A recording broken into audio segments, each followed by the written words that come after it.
did, but It's what more what than you. where did you go?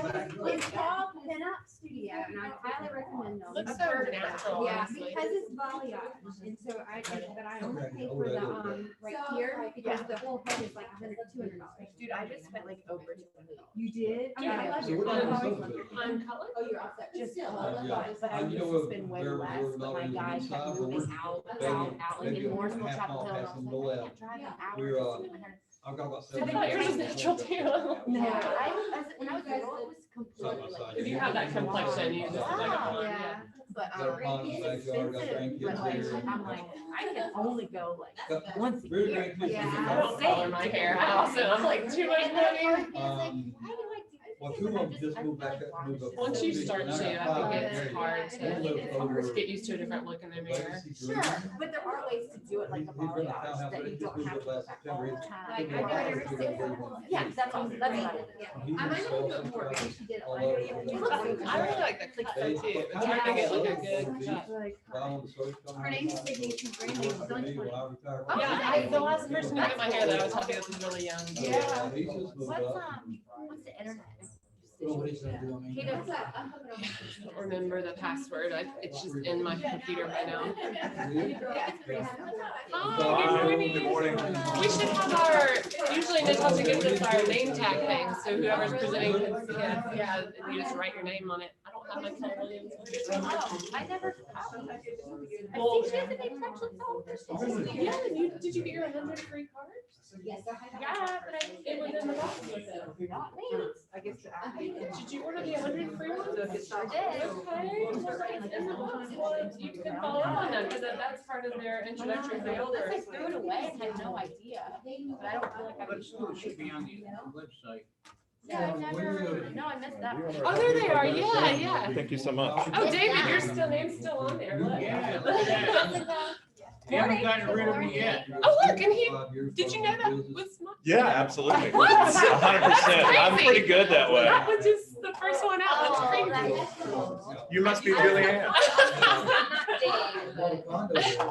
Hey, quick question. How do I interact with the people on Zoom?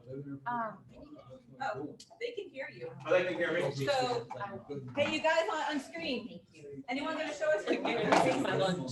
Looks like I brought it for everybody. I know. I just hearing to eat more. I'm vegetarian too. I'm definitely more on the flexitarian side these days. Oh, yeah, for sure. Like, oh, what you said, I can hear it. Like, Yeah. Can you hear us? Yes. Okay, great. I have no idea how to. What's your name?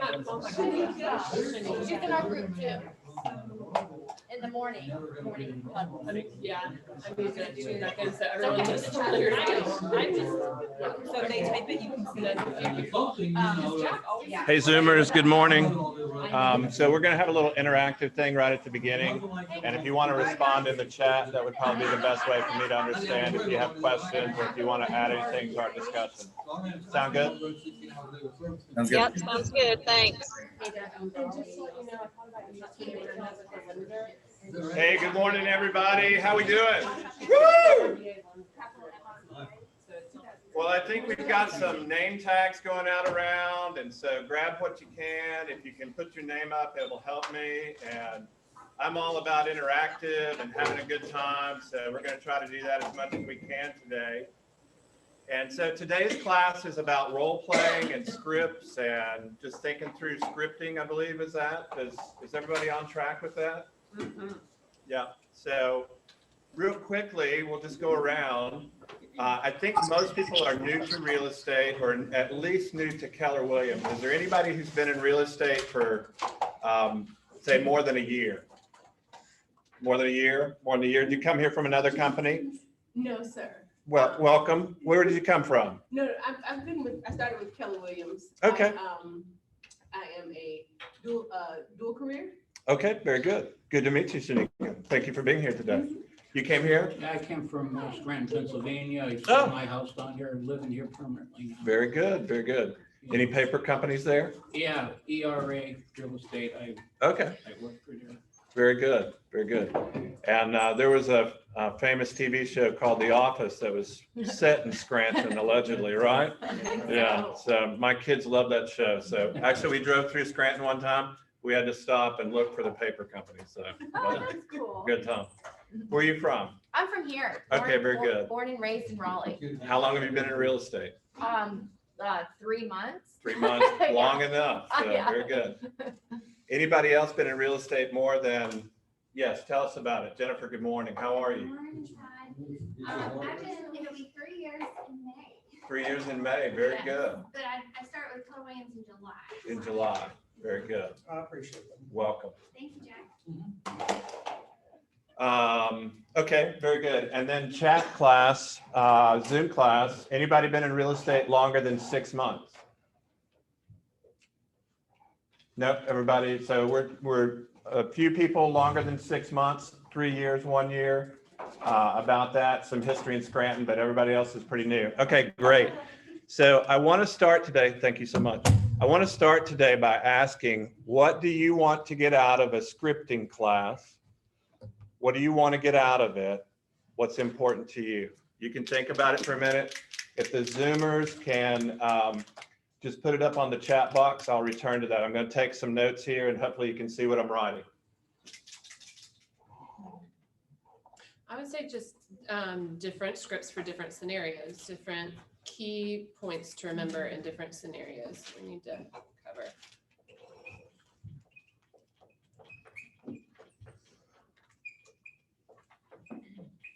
What kinds of scenarios would you like to think about? Well, a lot of us are in the opposite program. So when you get paired with a person who's sort of a hot lead right away, you know, how that might go Great, over the phone. great. So hot I like lead that right too. away. Mm-hmm. And who might you encounter on a hot lead op city? A buyer. Buyer that might be pre-approved, might not. Or, yeah. Yep. Probably first time or two. First time. Maybe, like buyer is So maybe, first time buyer, possibly. that adds a little depth to that. I don't know.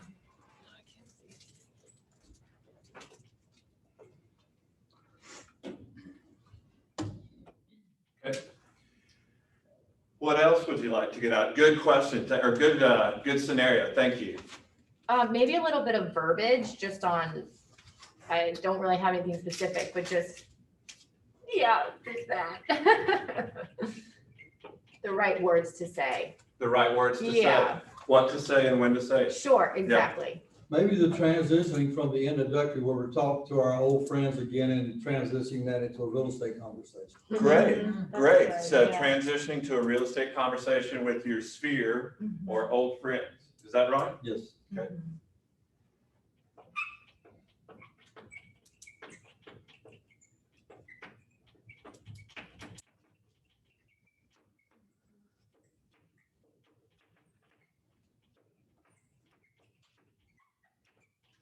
Awesome. So we're talking about sphere, we're talking about buyers, we're talking about conversations we can have. What else is good to think about? What else do you want to get out of today's class? I'm just thinking of more various conversations, but I'm planning to go door to door in my neighborhood. So Great. like sort of Door knocking Yeah. conversations, perfect. That's good.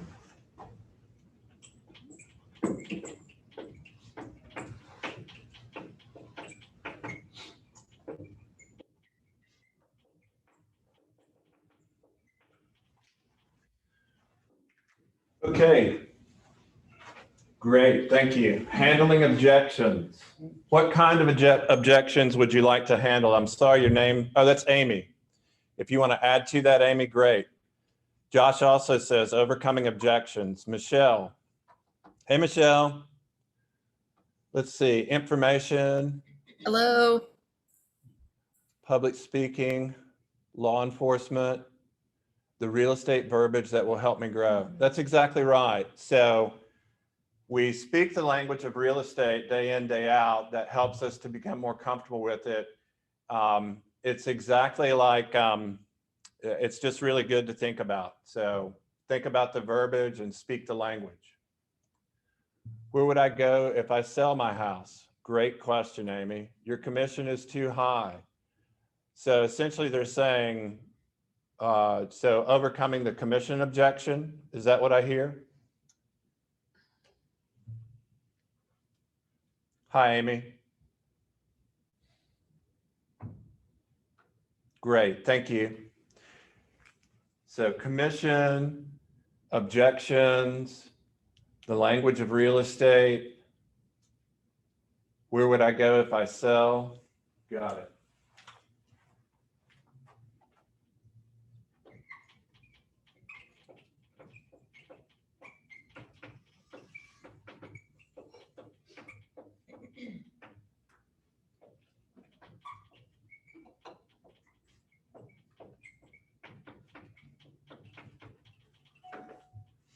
Overcoming objections generally.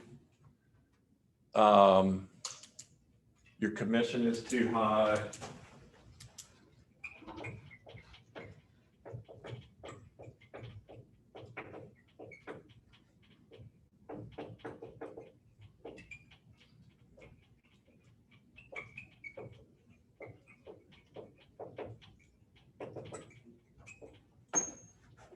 Okay, awesome. Well, I feel like we got enough to get started here. I just lost the cap. There it is. I feel like we got enough to get started. Let me introduce myself, and then we can continue to talk about these specific questions here and figure out what we could do to help you guys today to create some scripting that'll help you be successful in your real estate career, to get some transactions going and get something closed, because we're all in real estate as a business. We all want to make money. We all want to have successful careers. And so I'm glad you're here, and we want to help you in that process. My name's Todd Harrison. I came to Keller Williams June the 1st, 2016. That was my first day in real estate full time. I had been in real estate previously. I got interested as an investor in 2010. And so I was really tracking with that. We were able to purchase some properties in 2014. I previously directed a nonprofit for a number of years, probably 20 something years. So I find that the language of nonprofit and the language of real estate are very closely related, or the skill sets are very much the same, in that I went out and talked to people. I found people who had an interest in the nonprofit, and then we helped those people in the nonprofit to connect to what we were doing. So it's really the same type of thing, where you go meet people, you have conversations, and then you help them in that process. I try to show up as someone who helps people. I try to identify what their issue or their problem is. So currently, I'll give you some illustrations from my current practice. So yesterday we put 3 houses under contract, 2 sellers and 1 buyer. One of my sellers was listed at $425 in Nightdale.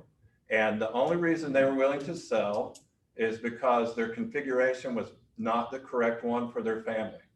And for their purposes, they needed to get to a single family ranch. And they needed everything on 1 floor. And the reason that this was important was her elderly mother is 84. She had come to live with them.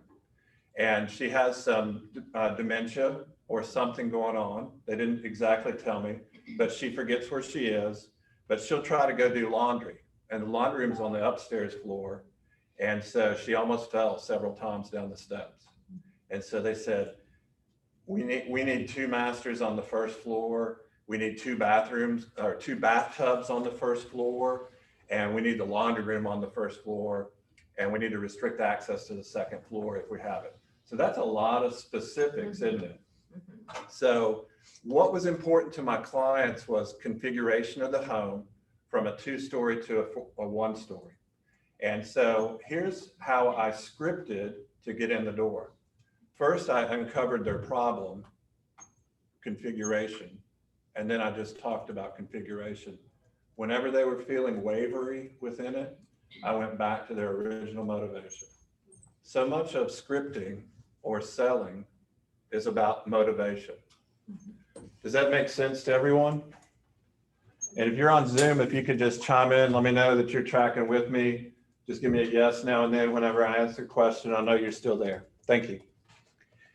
So what's important, has anybody ever or when's the last time, I should ask this way, when's the last time that you moved? How long ago did you move? I think it was 2 years ago. 2 years ago. Yeah.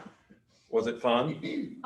It was it was all right. It was all right. It was exciting because it was our first home and Oh. we built the house and it was in downtown and that was exciting, but That it is was exciting. it was a long journey just to puzzle piece things together and yeah. We're thinking about moving this year.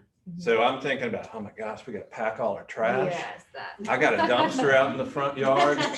I'm throwing stuff away. You know, we're getting it done. And it's awesome until you have to pick it up and move it. And we have a lot of stuff in the world today. We keep a lot of stuff with us, right? I always tell people in real estate, you never know what you have until you pick it up and move it. And it's a great time to get rid of things. So get a dumpster, fill it up, throw your trash away, donate, sell, get ready to move. So we're thinking about that this year. And it's a lot to move and to sell a house and to pay a commission.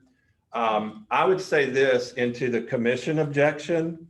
If somebody's talking to you about commission, they don't see the value of what we do. And whenever someone doesn't see value, we go back and express value, don't we? So I always talk to people about what is the value that I bring to the transaction. And as your career develops, you're going to develop your unique value proposition, your UVP. Until you have your UVP, you sell my market center, my company, Keller Williams, largest real estate firm in the world, happiest place to work. You talk about domination of the local market from a KW perspective. How many agents do we have in the Triangle market currently? Who knows? A lot, that's right. No, but tons. Tons. Thousands. Did anybody respond there? Thank you. So altogether, over 14,000 agents in the Triangle market currently. Okay. Out of all those agents, 1 out of 8 is a KW agent. Okay. So we do a lot of sales. So you emphasize percentage of market share of the firm. Our firm does this percent of market share. You'll have to dig out the numbers. You can do an MLS search and figure that out. All KW offices versus the total market center. Okay. But until you have a unique value proposition, you sell your company's proposition. Does that make sense? Yeah, definitely. Got it. So you talk about value. Anybody that's talking to you about commission, they have a question about value. Okay. Let's just think about this for a minute before we get into some of the scripting. In sales, we're all providing a similar, to some degree, service. So what distinguishes and allows you to charge 6% or more for your services? It's the value. Without value, a sales career is a race to the dungeon. It's a race to the bottom. We can get licensed North Carolina agents based in the Philippines to fill out the MLS for $500. So if you don't want this industry to become a $500 career, you need to figure out how to deliver value to your clients. Let's talk about what value is. Anybody ever been to a one-star hotel? Yeah.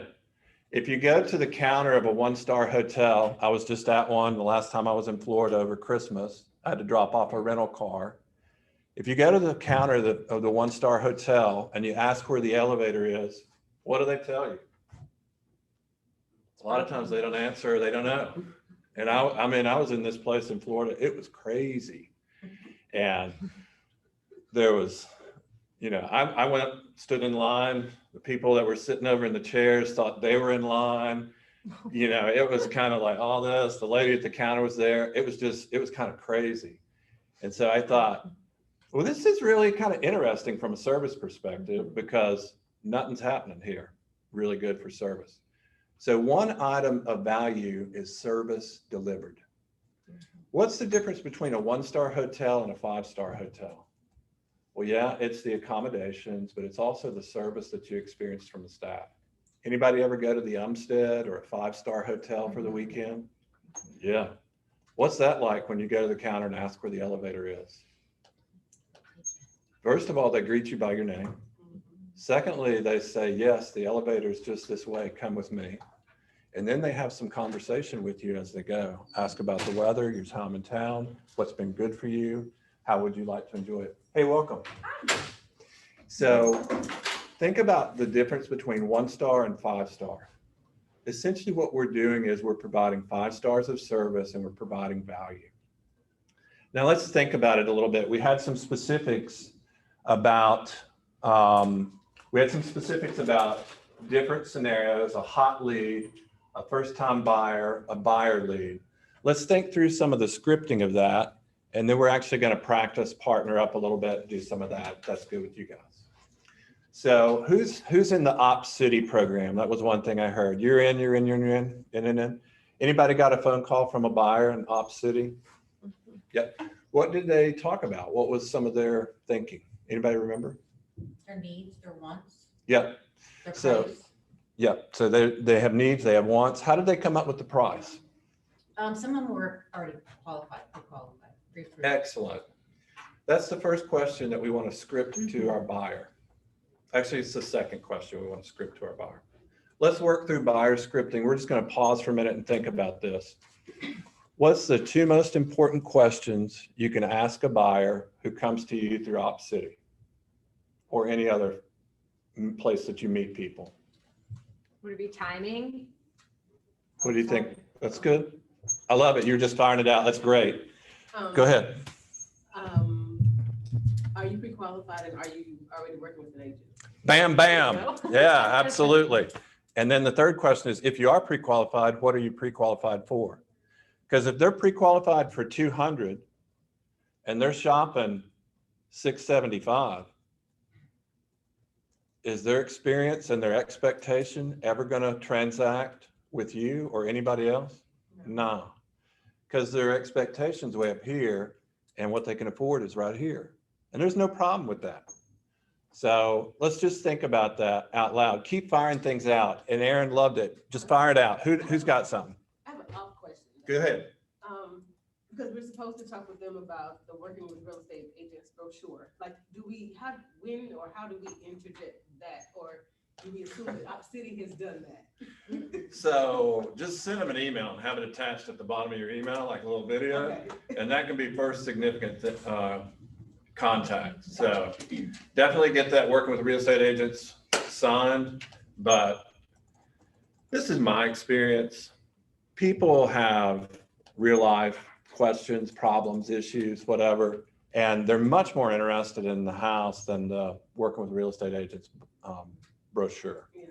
So cover that with them, but people just need to know that you can help them. And then you can get to that within your first substantial contact. Send them an email that has it attached there, and it's good to get, like that little video from the Real Estate Commission, attach that on your signature line. Oh, that's a great idea. And then when you send the first one, you have given them the opportunity to discuss that.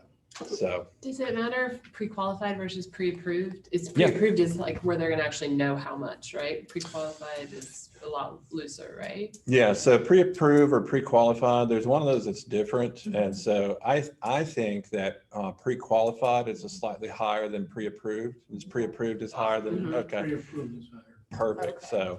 So we need to know that first, or did you just pre-qualified? I would just, if they have a number in mind, so this is what I would ask them first. Are you currently working with an agent? And I just ask them that. And then say, are you currently working with a lender? And if they say yes, I say, so this is the scripting on that. Oh, we love this house at 109 Main Street. Perfect. That's wonderful. Will this be a cash purchase or will you be financing the purchase? Okay, that's the script. So let's practice that out loud or with each other. Will this be a cash purchase or will you be financing the purchase? Okay, If they say financing, then you say, are you currently working with a lender? Okay. So you're scripting, you're just drilling down to connection with them and helping them explore what's currently going on. Hey, welcome everybody. Glad you're here. Sorry. All good. So it's perfect. Good to see you. Good to be here. What are we thinking online? Pre-approved, great. In February, built your forever home. Yep, awesome. So just thinking through that whole system a little bit. Are you working with an agent? If they say no, or they're confused, just keep talking until you figure it out. What are they doing? And then will this be a cash purchase, or will you be financing the purchase? So if you have a buddy or do some role playing, let's just go through that real quick. You got a buyer, they're on the phone. Why do you want to buy? What's important to you? That's another scripting question that we should have there. Why is this important to you? Remember my seller that went under contract yesterday on the sell and the buy side? Their motivation was to find better configuration. They almost quit. They almost terminated the contract. They weren't sure that I was the right agent. They had so many problems. Here was the deal. We laid out in our first meeting on March the 9th, here's the order of operations on this. We're going to sell your current home, and then we're going to find you another home. And so we're going to get the home ready for sale. And then we're going to go find your next home. And he listened to me for about 2 seconds and immediately forgot everything. And that joker was out talking to new agents, new home communities. He was looking for a new home, and he was out shopping for homes. And so the first week I was he came back to me, he's like, hey, how come you hadn't got us a new home? And I was like, I got the stager, I got the photographer, I got this, I got that. I'm trying to get your home ready for market to sell it. We've got a coming soon date soon. Well, I finally figured out, oh man, he's just so anxious. He's really just anxious. He just wants to take care of his family and make sure that there's a good setup for them. So that's fine, that's perfect. That helped me go back to his motivation, which was configuration of the home. We need to get to a ranch style home. So I realized that. So I went out, I talked to 7 new home communities. They went into a new home community and they met an agent that I had been talking to about their scenario. So I went to work for him and I was talking about configuration. That gave me a lot more validation in his mind when he came back to me and said, I was out of the new home community. I was talking to Helen, the sales agent, and she mentioned you had called about us. So I took the pressure down for him. And I was talking to her about the configuration, what was important to their family. So scripting is about talking to motivation with people. So we always want to find, whether the seller or the buyer, what their motivation is. And it's real easy to do that. Why is that important to you, Mr. and Mrs. Buyer? What's important about that to you? And we want to keep that in mind. And I just jot notes as I'm talking to people on the phone, and I remember their motivation. And I remember that motivation. I always come back to it as I'm in conversation with them. And so whenever we have a follow-up conversation, not every time, but most of the time, I'll renew that motivation with them. Or whenever we get to a sticky point in the transaction and they want to quit because they got to pick up all their stuff and move it out or get everything ready to go, that's when you go back to motivation in terms of scripting. Can you just give like one line of going back to it? What would that look like if they're like a wavering moment, and then what you would say? I try to match and mirror. So I try to use their exact phrasing of who they are as a person. Have you studied the DISC personality profiles in here? Sharon knows them. If you got a high D, you do not want to be in the details and the weeds. If you got a high S or a high C, you need to be in the details and the weeds, talking through things and thinking through their motivation. And this guy in particular was a high D. So I would just hit him with the exact same words that he used. He uses words like inasmuch. He worked in HR corporately for IBM. So I would say, inasmuch as you need to get to the new configuration, and the configuration was his exact word. And so I just hit him with inasmuch, configuration. I'd use his words right back to him. He loved it. He was like, yeah, He was a strong feeler. And so I would say, it feels like you're feeling upset. It feels like they're disrespecting you at the new home community. And I would validate his feelings. And talked about his feelings with him. We were texting one night. He was thumbs up, heart, thumbs up. Yeah, that's exactly what it feels like. So when you have a feeler who's a high D, you just hit them with that high D, and you just use their words. So you match and mirror, you speak back to their motivation, and you attempt to help them. Scripting is all about getting to what the person wants. So you got to remember who the person is and what the person wants. Because picking up moving, it's messy. Life is messy. It's hard. It's expensive. So for somebody to overcome all of those things, you have to keep in mind, logic makes us think, emotion makes us act. So our scripting needs to connect to their emotion because it's hard and expensive to do. And there's natural, even when people want to do it, there's natural hesitancy, roadblock. Yeah, I get tired. I don't know if I want to do it. So we go back to motivation. And I always go back to motivation when they're struggling to do something. Does that make sense? Does that answer your question? Yeah. And then I don't know if you wanted us to play out the opposite thing in a minute, but I wonder if we could go a step further with that scripting. Because Sure. like, so when they get to the point, I just wonder, I'm thinking of my one conversation after are you working with a lender? And then do we go right into, okay, and how much are you pre-qualified for? And if they say, well, what if they're not pre-qualified? Then what do you go from there? So I ask them if they're pre-qualified, and then I ask them, how much are you pre-qualified for? Another way to think of it is, so you got any money? Because if they don't have any money, then it's done. It's just, don't waste your time, don't waste my time. So let's just keep rolling. But they're not pre-qualified. Talk to me in a year when you get pre-qualified. Maybe there's something you need to work through to get off of your credit. You should speak with a great lender, because a great lender, bring in my lender, can help you to pre-qualify.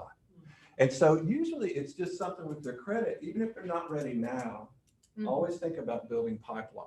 So, what I'm saying is they haven't even gone to decide if they are or are not. They're just thinking about it and they already call in opposite and you're connected with them. Perfect. So you might not want to say, call me in a year at that point, right? You would say something like. You wouldn't want to do that at all. But if they said, oh yeah, I can't get pre-qualified because I got a bankruptcy and, mortgage late and I didn't pay rent for the last 10 months. I can't get pre-qualified.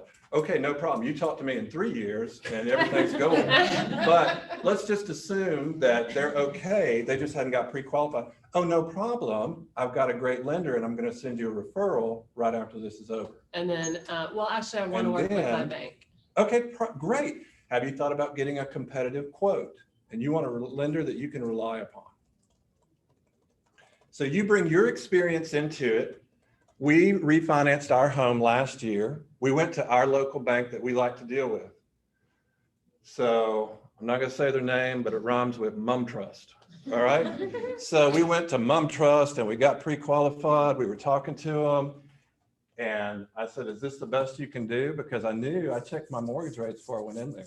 I knew it wasn't the best. So as a point of scripting, every Monday or every Friday, you pick a day each week, you check interest rates. If you're going to be working with buyers or sellers, you need to know what's happening with interest rates. So just set up an alert on Google for interest rates every Monday morning or whatever it is. And you can check that 10-year federal note and it's going to be close. It'll track with that, okay? You can have a local lender send you a blip. What are interest rates today?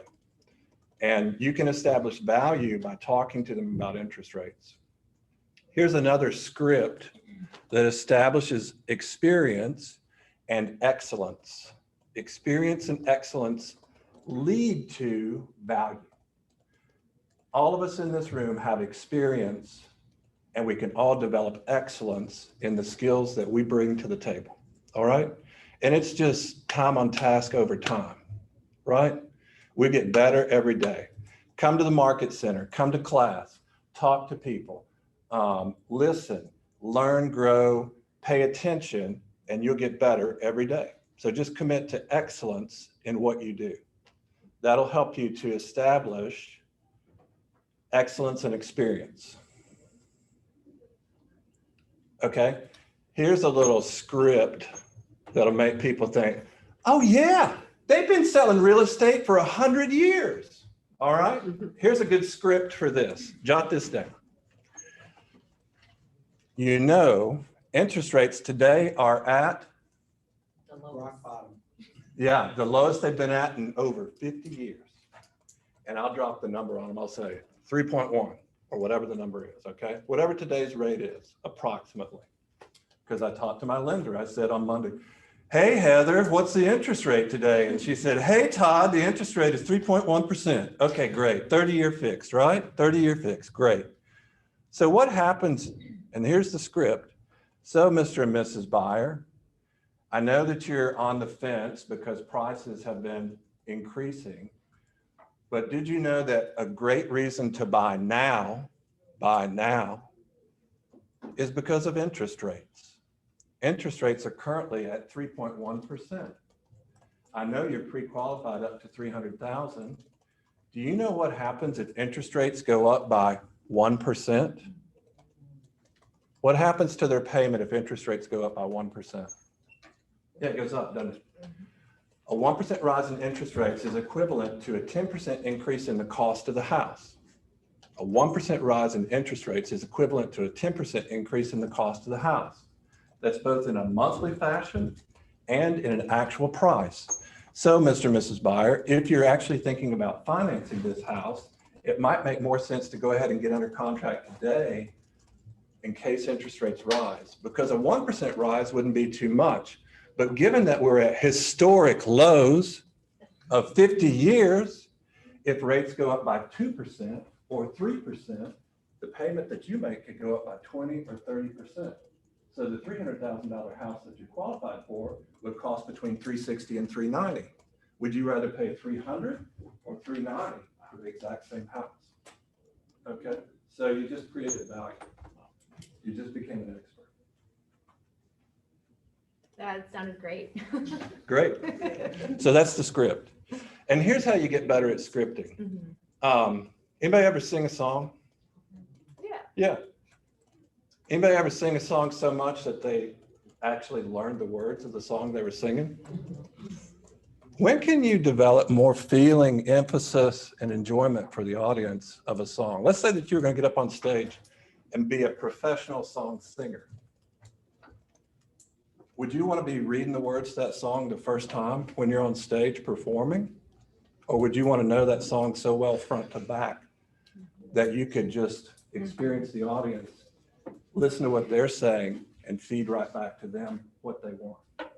So establish excellence, know your scripts, and then just, practice them. Think through it and do it over and over and over again. And the 100th time you lay that on somebody, you're going to have a lot more freedom to respond to them, create points of emphasis, and build what they're doing to help them transact now. Does that make sense? All right, I want to stop for a minute.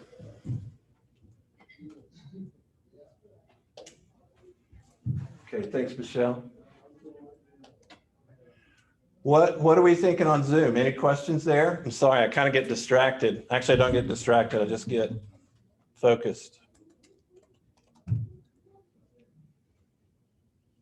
Good with those today? All right. What other questions do we have? So we've talked about first-time buyer. We've talked about creating excellence and experience or value. We're bringing value to what we do. I have a quick question about the pre-approval. Sure. As a agent, do you need to see that before you move forward, or you just take their word for it? Like, okay, great, you're pre-approved. At the end of the call, I request to know who their lender is. Okay. And I ask for a copy of their pre-approval. Okay. Just email that to me, and I want to establish rapport with your lender. Because Awesome. remember, Mom Trust, when we refinanced our house, we talked to them about that. And we talked to some other lenders about that. We actually went to Keller Mortgage and we said, hey, can you give us a quote? We refinanced. And so Keller Mortgage was 0.5 point lower, which is 5% of the total that we would have paid on a 30-year note, because we know that a 1% rise in interest rates equates to a 10% increase in the cost of the house. So we saved 0.5 point, which saved us 5% on what we refinanced at. There was almost no origination fees, or very, very low origination fees with Keller Mortgage. And here's another script you can use in that scenario.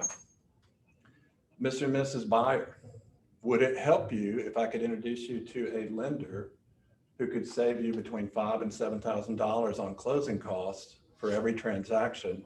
That deal is exclusive to me, okay?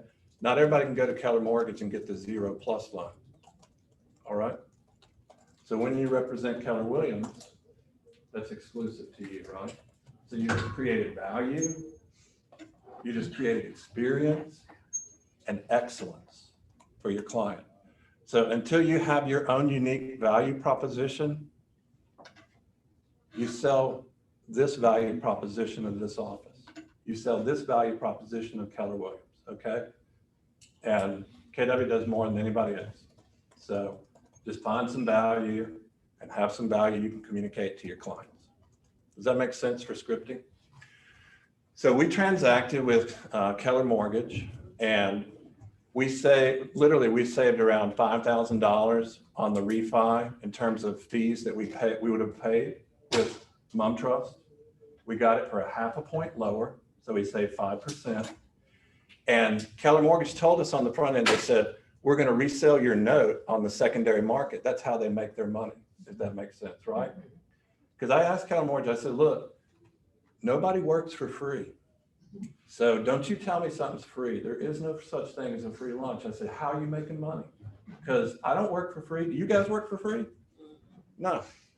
So I said, I've got to know how you're making money before I'll transact with you. And they said, well, we sell it on the secondary market. I said, that's interesting. They said, yeah, the secondary market's required to have a certain number of good debt or good loan products on their ledgers. And so the banks would literally pay for these loans and purchase them from Keller Mortgage. I said, that's great. As long as I understand it, I want to go through it myself. They sold our note after we refinanced. So we saved around $5,000. We saved 5% or 0.5 point. And they resold us on the secondary market. You want to guess who bought our mortgage? Mom Trust. Yeah. So now we can walk into Mom Trust on the 15th if we need to, and we can make our payment. We have local service. We saved $5,000, and we saved around 5% by getting 0.5 point better. So the point of that story is this: have something of value or excellence that you bring to your clients. Come to class, talk about real estate, look at the market, try to figure out what's happening. Talk to your client's pain or motivation. Figure that out. Figure out who the person is, and then talk to that within them. This is not rocket science, is it? It's about showing up. It's about being a human being. And it's about helping people. That's really what this is about.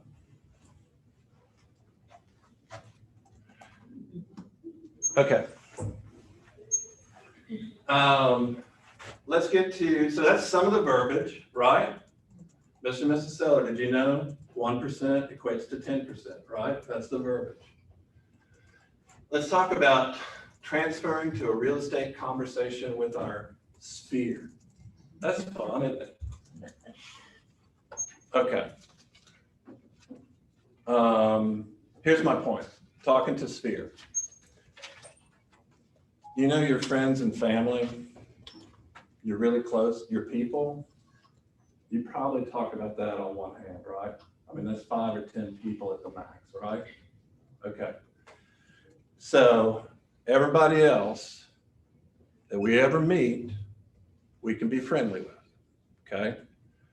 But I want to know if somebody calls you and says, hey, I'm in jail and I need some bail. All right? That's your 5 people. Who are you going to jail to help? Right? Everybody else, we can be friendly. We don't have to worry about it, okay? And I'll tell you this too, it's never a good time to sell or buy. It's never a good time to sell or buy. Because why? Because selling and buying real estate is expensive and it's painful. We have to move. Oh, this, that, and the other, and then we're gonna have to change schools. I don't know about that new school for Tommy. Tommy gonna go to that new school. I don't know if it's gonna be as good.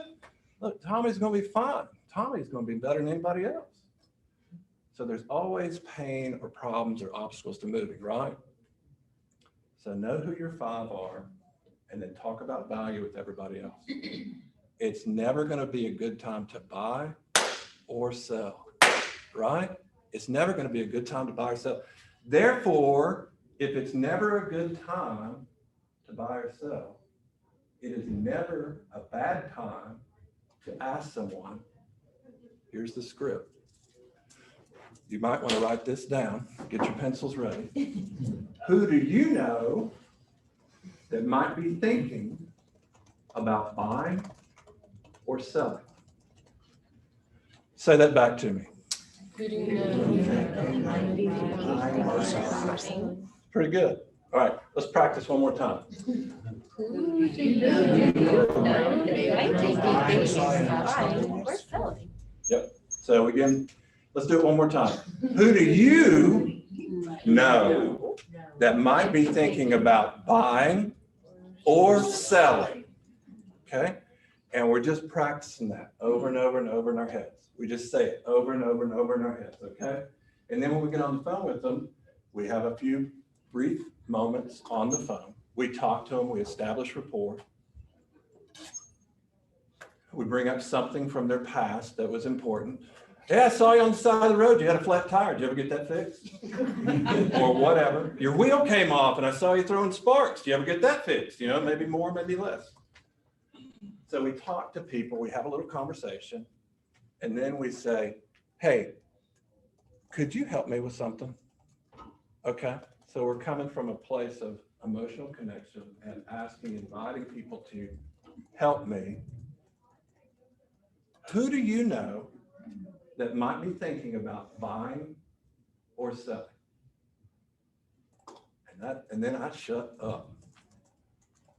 And when I shut up, it lets them know they got to talk to me. Oh, no, I'm not sure about it. I don't know anybody. Yeah, can I say, what I noticed when you say that, if you ask me a slightly different question, you said, do you know someone who needs to buy or sell? It's really easy for my brain to just be like, it costs calories and energy to think, right? And I'm going to be like, no. And when you say, who do you know, it kind of causes my brain to go into a different gear where I actually do start running through like my little Rolodex in my brain. And I'm like, who do I know? You know, might still not come up with anyone, but it did cause my brain to start thinking about it. Yep, Scott is exactly right. And that's why we actually ask, who do you know? Because it's a different part of the brain altogether. And 100% of buying decisions are made in the emotional part of the brain. And this part of the brain is designed to protect that part of the brain from making decisions. You know, we've got to feel like it's safe and everything else, but we are designed to save calories, protect ourselves, and so we just immediately shut down. But when we go to that, who do you know in our brain, it goes someplace different. And people are willing to think about, who do I know that needs to think about buying or selling? Sphere. Okay, we're building rapport over time. And here's another thing. Here's a little detail that's kind of fun. Families with 2 children under the age of 5. Oh, you got some. I can tell. She got a smile. She got kids. I look at that. Grandkids. Grandkids, that's better. Under the age of 5. Well, grandkids are better because you can give them back at the end of the day and say, have fun with that. So, I have 2 under the age of 5. do you? Yeah. And when did you guys move? You just mentioned it. 2 years ago. So Lola was 3 and Rocco wasn't born yet. Rocco's about to be 1 next month. Got you. So you were pregnant with Rocco maybe, or just on the front edge of it? Yeah. Okay, so never mind. Here's the detail. So close. Here's the detail. Families with 2 kids under 5, the probability of them moving from their current house to their next house is about 90%. I did it actually, I forgot. How about that? Yes. So we moved with a 2.5-year-old and a 4-week-year-old. Oh. Yeah. So you want to talk about trouble? I was shoveling stuff in a dumpster all night long in that old house to get it into the new house. We're over here, we're moving, we're boxing. I'm cleaning the refrigerator. My wife's got a baby and a 2.5-year-old. Of course, they're up all night, so we don't care. We're just up all night moving stuff. It was crazy. So imagine who would go through that much pain to get something better for their family. If somebody wants to do good, right? Yeah. So, but here's my point. Look through your Facebook, your Rolodex, your Facebook, and figure out who's a family I know with 2 kids or about to be 2 kids under 5. Because the likelihood of them moving within the next 12 months is right about 90%. Okay? That's a freebie. So what are they worried about? Schools. What else? Space. Space. Yard. Place to play. Are there other kids like mine there? Oh, yeah. They all got snot coming out their nose. They're good.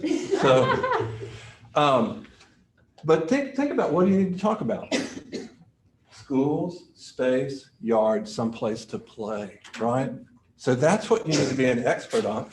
Oh, you know what?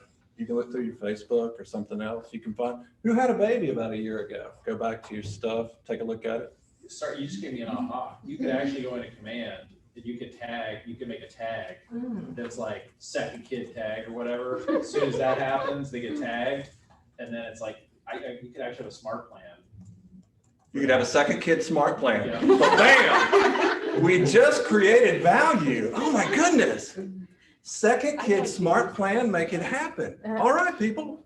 You're thinking, So what's a going few on? of those major things that you said are really important to them. Another agent has really cautioned me about talking about. So how do you talk about schools or neighborhood or What are they things? cautioning you about? They're like, you just can't touch that. You can't talk about it. Because of fair housing. Yeah.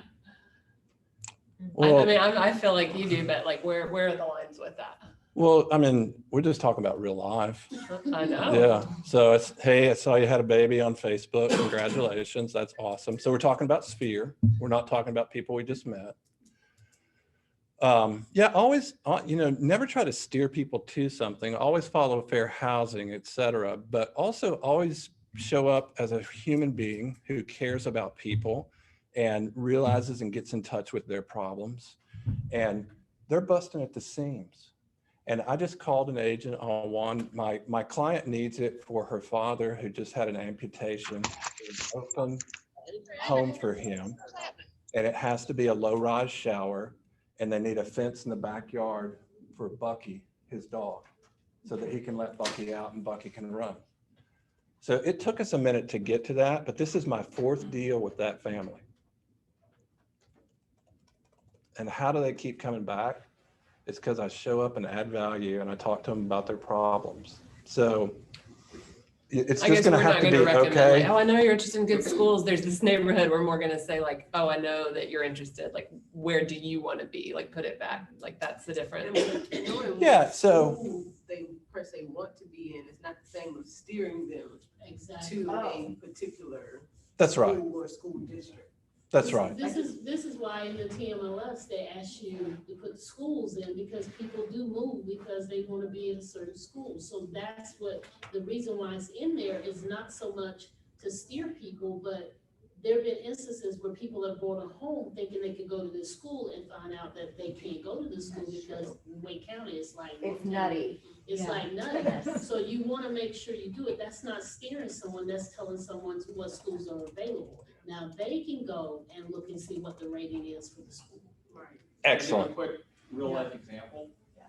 Years ago, I had a client moving from Los Angeles, an attorney, very successful attorney. So this makes me the law school and passed the bar. And he said, we want to be in a Jewish neighborhood. And I said, well. Exact same thing. Go on. I said, I can show you and sell you any house in the community that you want.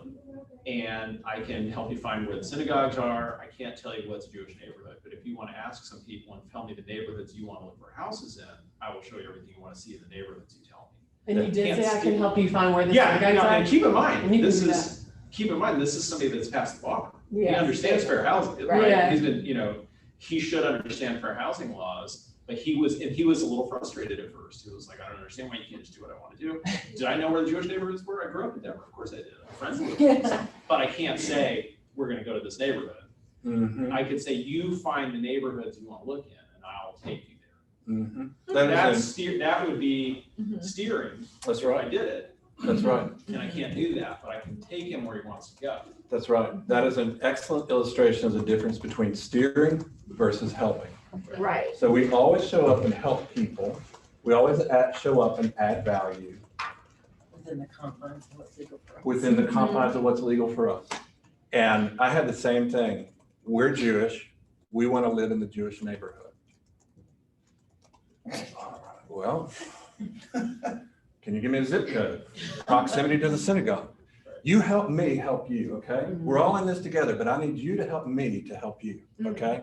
I just So- needed him to get someone else to tell him where the neighborhoods were, which is why I said, why don't you call a local synagogue and talk to somebody, and then tell me the neighborhoods you want to look at, we'll look at all the neighborhoods. So a great response is, what zip code do you want to be in? What school zone do you want to be in? All right, let's talk about expertise and excellence, right? All right. What school system is the best school system in Central North Carolina? Just shout it out when you know. Is it Wake? Yeah, it's Wake. Yeah, they're one of the biggest school systems in America, and they do an excellent job as public schooling. And if you look at public school results, Wake County to other counties, if your client's thinking about schools and that's important to them, have some Wake County data you can share with them. Yeah. Okay. Now, let's think about the other end. The opposite side of the transaction for me is sellers, and they moved here 7 months ago to follow their first grandchild to North Carolina. Oh, isn't that sweet? That's just so sweet. And they chose to live in a low tax zone because they don't care about schools. They want to be close to junior, but they don't want to pay taxes. So they were living someplace in a county close to where their people were. And lo and behold, 7 months after they moved here and transacted, their son got a new job in South Carolina. So Sonny and his family are moving to South Carolina because he got a job transfer. Well, guess what? Grandma and grandpa are moving too, because they're following Junior to South Carolina, because Junior's their motivation. So always be in touch with somebody's motivation. It goes a long way to helping them in everything that we do, if that makes sense.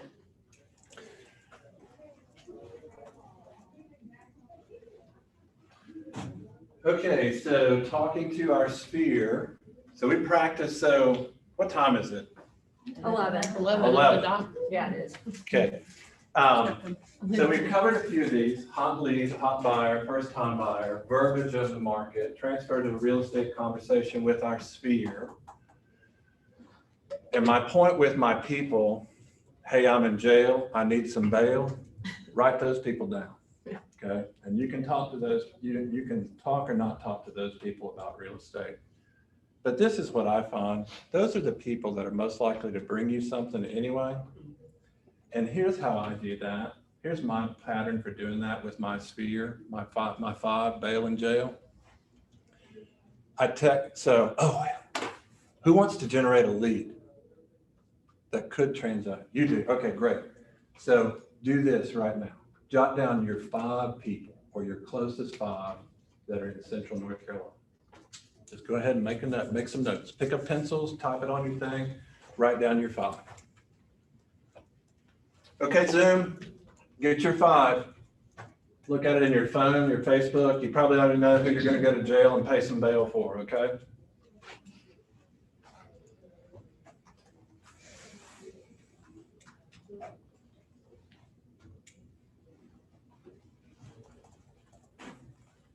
Problem is, I don't remember everybody's number.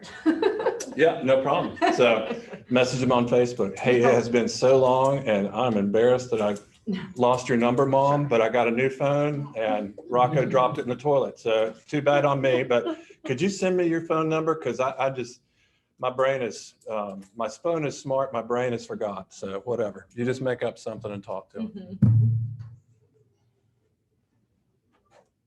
So you got your 5. Here's a great text to send to your 5. Okay? And this is going to cost you a little bit of time. But this script will pay off. Hey, first name, comma, it's been a while, question mark, exclamation, question mark, exclamation, or whatever. Would you like to catch up over a cup of coffee, adult beverage, breakfast, lunch, brunch, dinner, whatever makes sense to your people? Okay. How's the food in jail? No, I'm just kidding. Would you like to catch up for a minute? And then you just don't say nothing. You text them and then you wait for them to respond, right? I just got one of these from another vendor. Isn't that awesome? I'd love to schedule a time for us to have some chat over coffee while browsing through her little row. Absolutely. She's working to establish connection, rapport. And here's the thing, when you're doing that as a salesperson, what's the probability if you walk out like a robot from here and you go to every person you meet and you're like, hey, good to meet you. Would you like to sell your house? Great to meet you. Would you like to buy a house? Who wants to buy or sell a house with a robot, right? Nobody, right? So be real, be human, be honest, be helpful.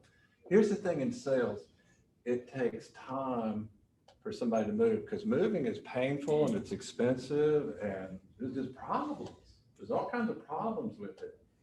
So it's really important to get to the right timing in someone's life and help them at the absolute right time. But here's the thing, we want to plant the seeds now. And you'll hear this story around KW. When's the best time to plant a tree? Spring? Love it. Yes, spring. So who else knows? When's the best time to plant a tree? Fall? Okay. Here's the problem. 20 years ago. What? Who was that? It was Zoom. Hello. Awesome. Thank you, Will. The best time to plant a tree was 20 years ago. Okay, because why? You want to eat the fruit, you want to enjoy the shade, needs time to grow up, doesn't it? Trees don't happen overnight, neither do houses, okay? Takes time to build one, takes time to sell one. Takes about 9 months to build it, takes about 9 days to get ready to sell, so something like that. Okay, so when's the second best time to plant a tree? Now. Right. Times 10. Times 10. Okay. Here's the thing.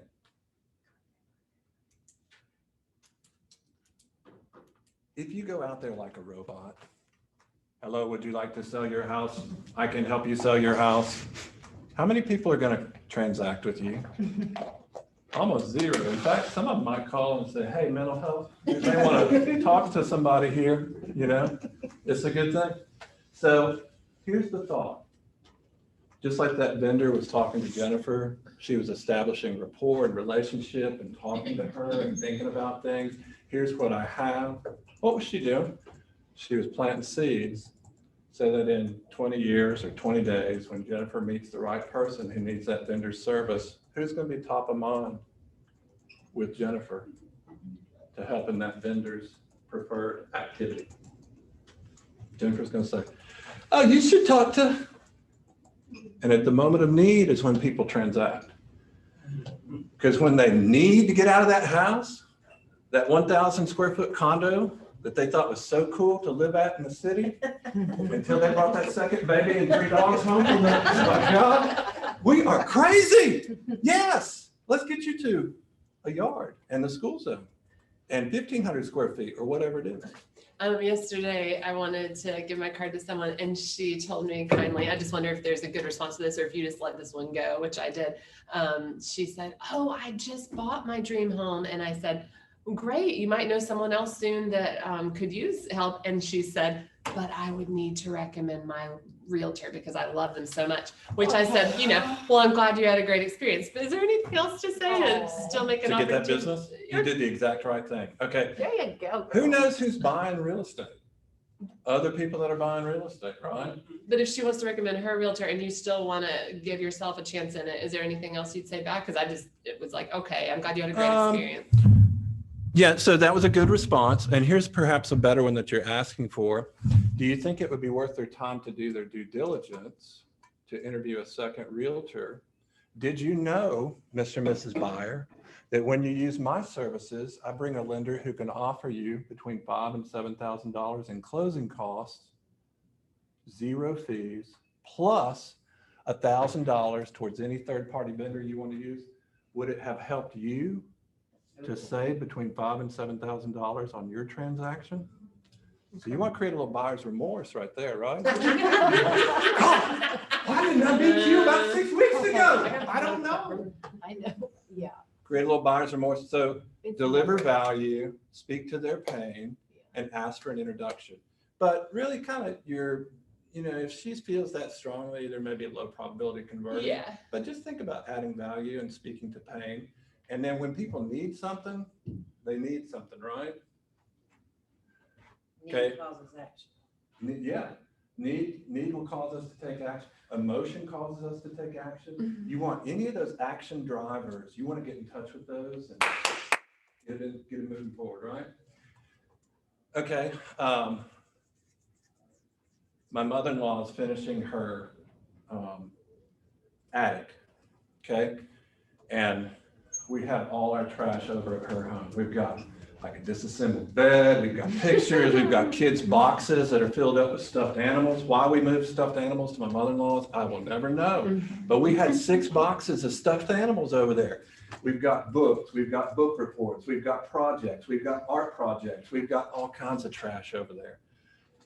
Okay, my mother-in-law needed this stuff. She's very kind, and she said, you can store this here. And then my brother-in-law's moving here, and they need to live there for a little while they're moving here. Okay, great. So she needs that trash out of there so that she can get that place built. And her contractor said, I'm coming on Monday.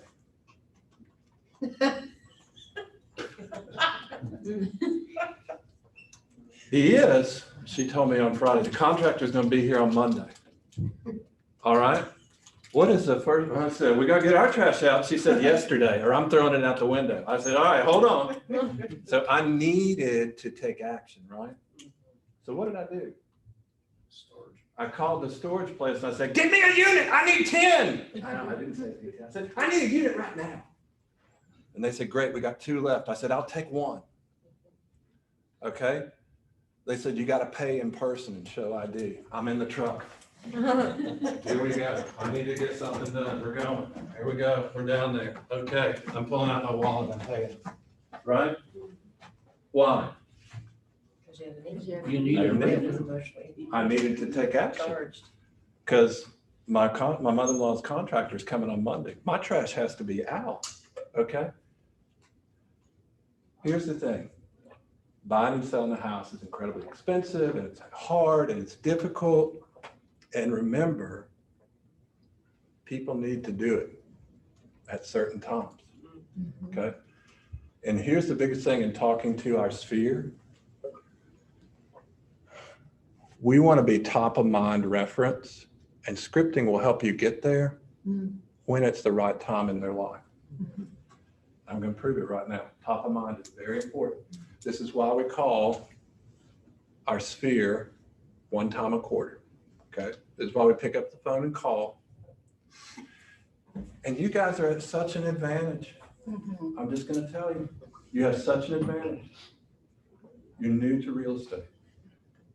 okay? And this is the scripting. We pick up the phone, call our sphere once a quarter, and here's what you're doing for the next year. Hey, so good to see you. The other day at, or it's been a while since COVID, I haven't seen you. I just wanted to check on you. Are you and the family doing okay? And I wanted to let you know, I've had a career change, or I'm new to Keller Williams, and I'm selling real estate today. What's the next line? Who do you, yeah. Who do you know that might need to buy or sell, or is interested in buying something? You put your own spin on it. Once you learn the words, you can improvise.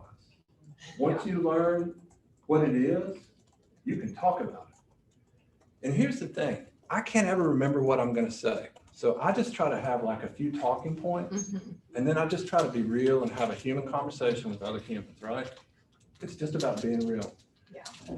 It's not about getting somebody to do something today. Would you like to sell your house to me? I can help you buy a house today. Okay, we don't want to show up that way. We want to show up real as humans and help actual people, right?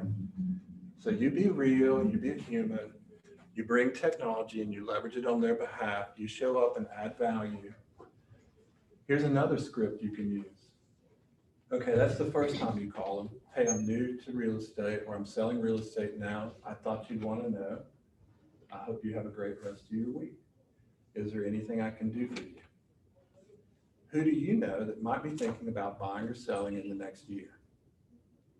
If they say, well, such and such, so-and-so, you probably should speak to them. I have I have a guy that came to me through my website over the summer. Everything about buying, selling. He's thinking about buying, investment, real estate, property, yada, yada. So we've been talking about investing, and he likes to meet with me in person and just pick my brain about real estate investing. So here's his ticket in the door, and I don't have to tell him. So I like to meet with him. He goes to his sphere and he talks to him until he finds somebody that's ready to buy or sell. And then he says, I've got a great realtor for you. You need to meet Tom. And then he sends me that. And then he texts me and says, can we get together for coffee? I want to ask you about investments. Yeah. Yeah. All day long. Yeah. That'd be good. Good coffee. You want some lunch? Get you some lunch. Get something to eat. Talk a little bit. Investing. So he's going to use me to buy. But he sends me referrals just because he's smart. He knows if he he knows I'm busy. So he knows if he wants time, he needs to add value to my life, right? So think about how you can add value to people's life. Bring them something they need or want. Add value to them. Those are all helpful things. So we're talking to our sphere 4 times a year. I get easily distracted. I don't know if you know that or not, but I'll just share it with you. So you're talking to your sphere 4 times a year. So the first time, this is your 1-year plan. This is your 1-year scripting plan, okay? First call is, did you know I'm selling real estate? I'm with Keller Williams, and you drop one little factoid about KW, okay? And then you say, who do you know that might be thinking about buying or selling in the next year, okay? Quarter 2, you call back through your whole list again, okay? Some of us know a lot of people, and some of us know a few people, and that's okay. We just talk to people. The second time you come in, that second quarter, you're like, hey, how's it going? I saw you got your second vaccine. Are you enjoying life more? Are you able to get out more? I hope everybody's okay. Do you know anyone that needs help, or who do you know that needs help real estate related? So you meet vendors, and here's the other thing you're doing to add value. Remember, we're trying to add value, establish expertise, et cetera, et cetera. Okay, so you need to be meeting vendors who can add value to your folks. Because usually it's not a plumber, because if they have a plumbing issue in the middle of the night, they have a need. And they're not waiting to call you at 9 o'clock the next morning and say, what plumber you got? We've had a water leak over here for 14 hours. Bathroom's flooded, subfloor's gone, everything else. No, they're calling that emergency plumber in the middle of the night, right? But have a good plumber in your database that you could send to people to change out a toilet or something like that. Have your whole home database. Know some electricians. Meet some handy guys. And I'll just tell you this, handy guys are handy, exactly. And they are notoriously moving in motion. They're just in motion. So generally, I know a handy guy for about 6 to 12 months of his life. And then he stops answering my phone.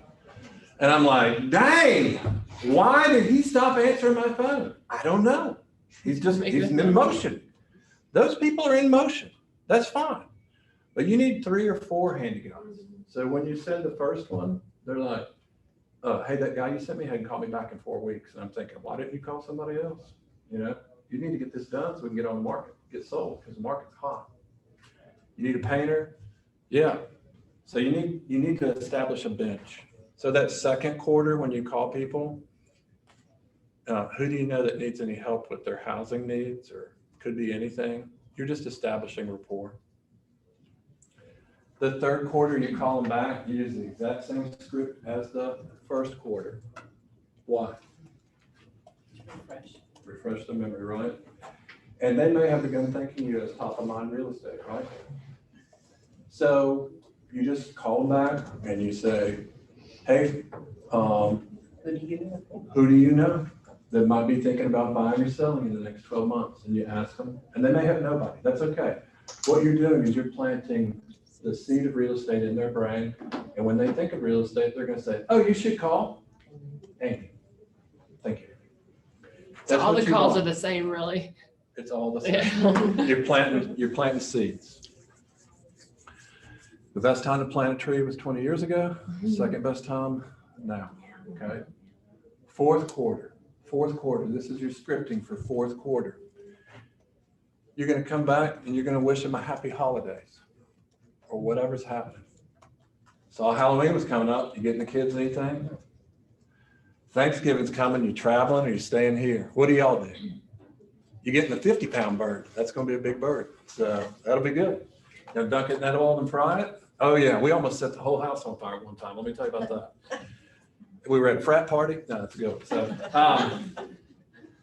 there's, you know, Christmas or Hanukkah or New Year's, whatever it is, and you're just going to wish them a happy holidays, and you're just going to establish rapport. And they're going to say, "Aren't you in real estate still?" Or they're going to ask you, "Are you still in real estate?" Yes, I am. Or they're going to say, how are you? What are you up to?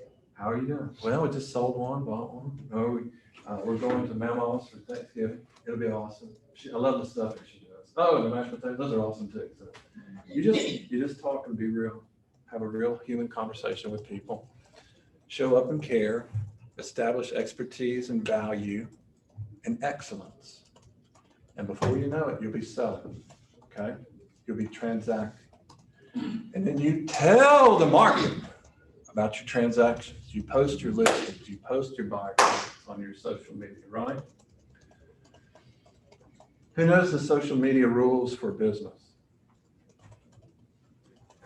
Okay, this is not a script, but this is a great way to practice scripting through social media.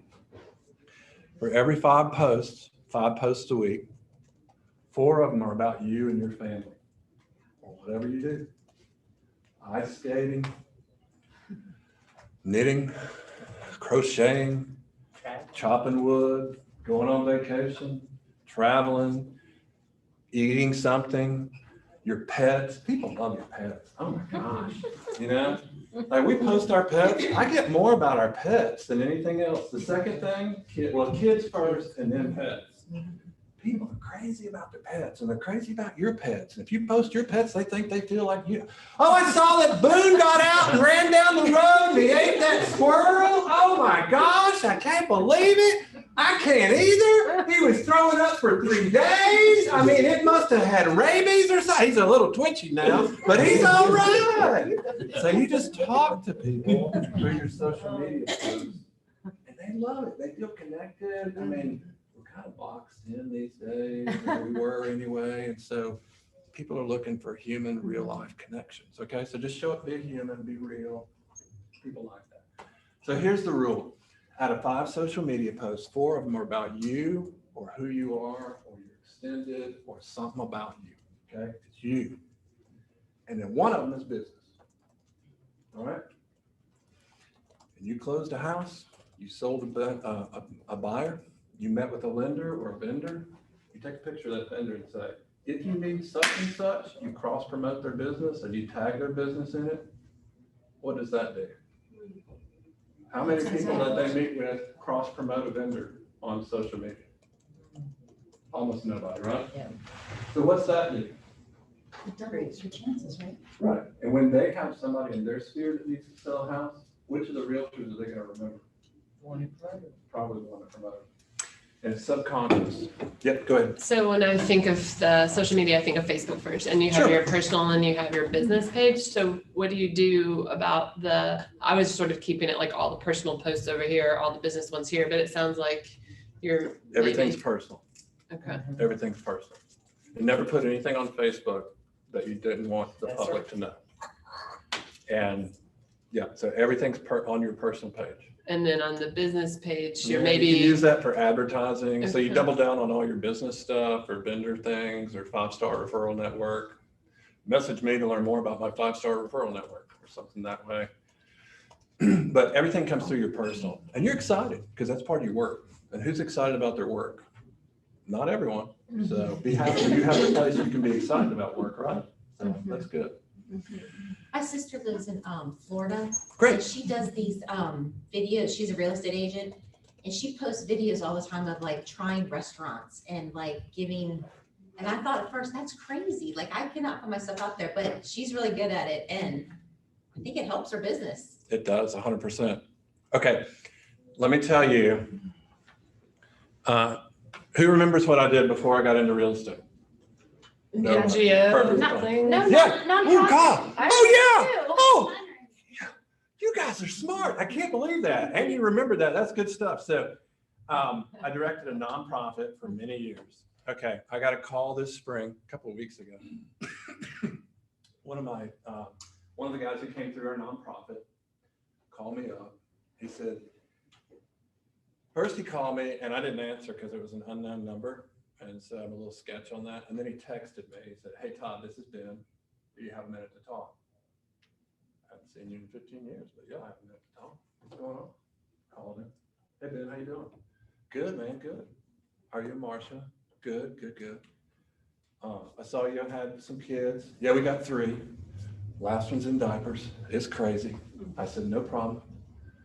I said, you still in New Mexico? Yeah, we're still in New Mexico.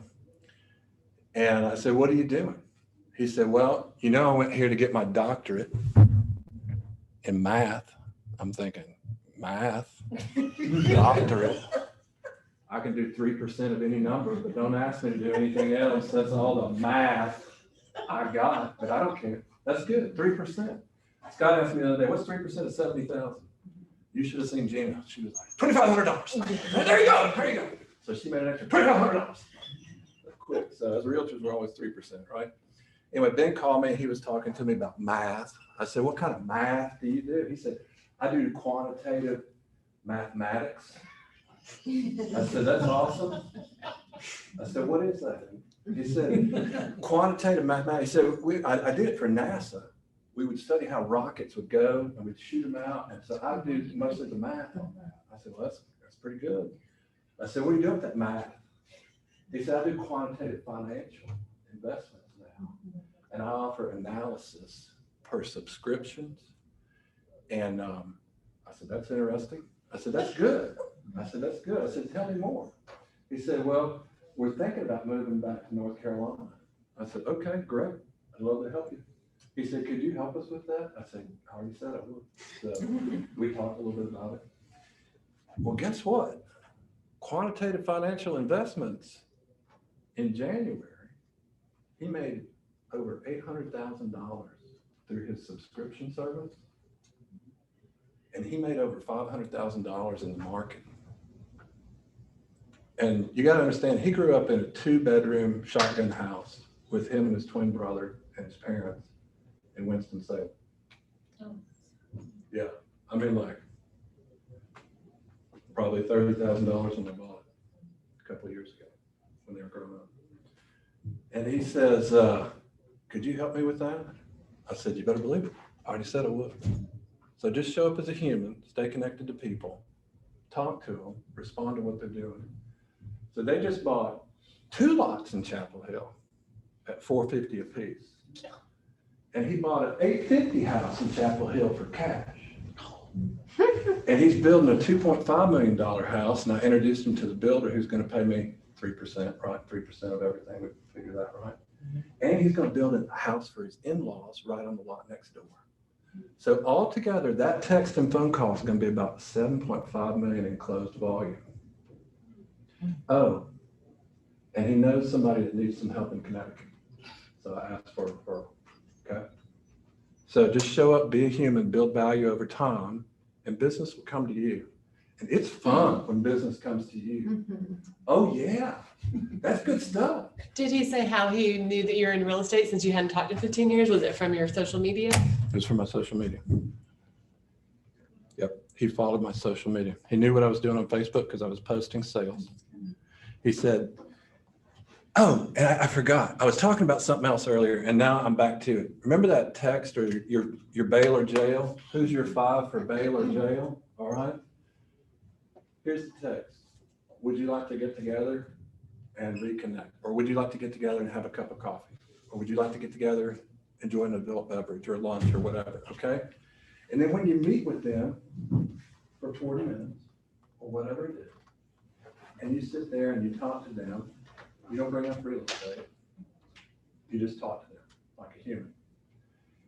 And here's your pattern of what you're going to communicate. F-O-R-D. Who drives a Chevy? You can still use F-O-R-D. All right. Do you know this already? No. Okay. Here's some more value. Forward. All right. Family. I saw you had them 2 rugrats. How they doing? Good, good. Billy found out in 3rd grade and lost both front teeth. It was permanent. So that's fine, that's fine, that's good, that's good. Okay, family. Well, what happens when you ask somebody about their family? Huh? You connect with them. You connect with them? What? Shows So concern. tell me about your kids. They talk, they Yeah. share And then what are they gonna ask you about yours. about yours? How are your kids? Good, they're about to get out of the house. I'm happy they're off the payroll, you know? See them later. I tell my kids about the farmer. When they turned 18, he would walk them down to the mailbox at noon and say, let us know where you wound up. Send us a letter right here to this mailbox. My kid, Dad, Dad. So you ask them about Ford, right? Family. Ask about their family. Just talk to them.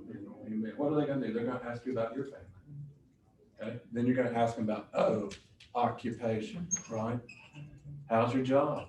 Are you still employed? I'm sorry to hear that. And they might go a little deeper. I had a gentleman call me the other day and said, one of us lost our paycheck. We haven't been able to pay the mortgage for 6 months, 7 months, 8 months, whatever it was. He said, we got to sell. I said, I'm sorry to hear that. How can I help you to achieve top dollar sale in the least time possible with the least hassle? So that's part of my value. That's part of the KW value. He has a problem, he has a need, he needs to do something. That's somebody from my website called me. But we talk about family, occupation. What do you do? What are they going to ask you when you ask them about their occupation? Yeah. Oh, it's great. I'm selling houses. I sold another one last month. Did you see that on social media? Do you know who my attorney is? So you just talk about it, okay? What's the R? Relationships? I don't know, but we're gonna make it up. It's gonna be relationships. Forward. No, recreation. I apologize. Recreation. Recreation. We already covered relationships and family. Didn't we? So, recreation. What do you like to do for fun? I bet it's expensive to drop that big boat in the lake every weekend. You gotta tow it up there. Wouldn't it be better if you had a lake house that you could park at for the summer? Yeah! So recreation, what do you like to do for fun? I see you got 2 dogs, labs. Those are tough on carpets, aren't they? Yeah, I bet you need a good carpet man for more than a stretch, maybe some new carpet, right? I mean, them things are rough. Whatever, recreation. Do you take them to the dog park? Then they're gonna ask you about your dogs. Oh yeah. One's a knucklehead, the other one's mean as a dog, mean as a snake, so whatever. They're gonna talk to you about your life, and that's a great time to plant seeds about what you do, who you are. Okay, and then the last one is D, is gonna be dreams. You ever thought about what you'd really like to do one day? What your dream home is? Where you'd like to live? If you could have any dream you wanted to, where would you live? What would it look like? And you're gonna meet all kinds of people, and they're gonna have all kinds of dreams. And then you just tuck that away, and then you send them something. I saw this on MLS the other day. It seemed affordable. It's not, they never are. But it made me think of your dream home. Is this anything like you talked to me about? So you remember them, you remember what was important, you remember their dream, you talked to them like a real human being, and then you followed up later about that. And you shared something of value from the MLS with them. And then you let them respond back. Okay? And all the time you're building rapport and adding value and showing expertise. So that's really what this is about. It's about being human, it's about caring, it's about showing up in people's life. It takes time and it's expensive and it takes a while, right? But it's really not rocket science. And if you'll just show up and get smarter every day and do what you do, you'll be amazed how people will remember and transact with you. Because remember, there's only 14,000 of us in this whole area. How many people live in this metro area? More than 2 million, okay? So divide 2 million by 14,000. Somebody do the math. Oh, she's back there on her phone. I think she's doing it right now. Can you divide 2 million by 14,000?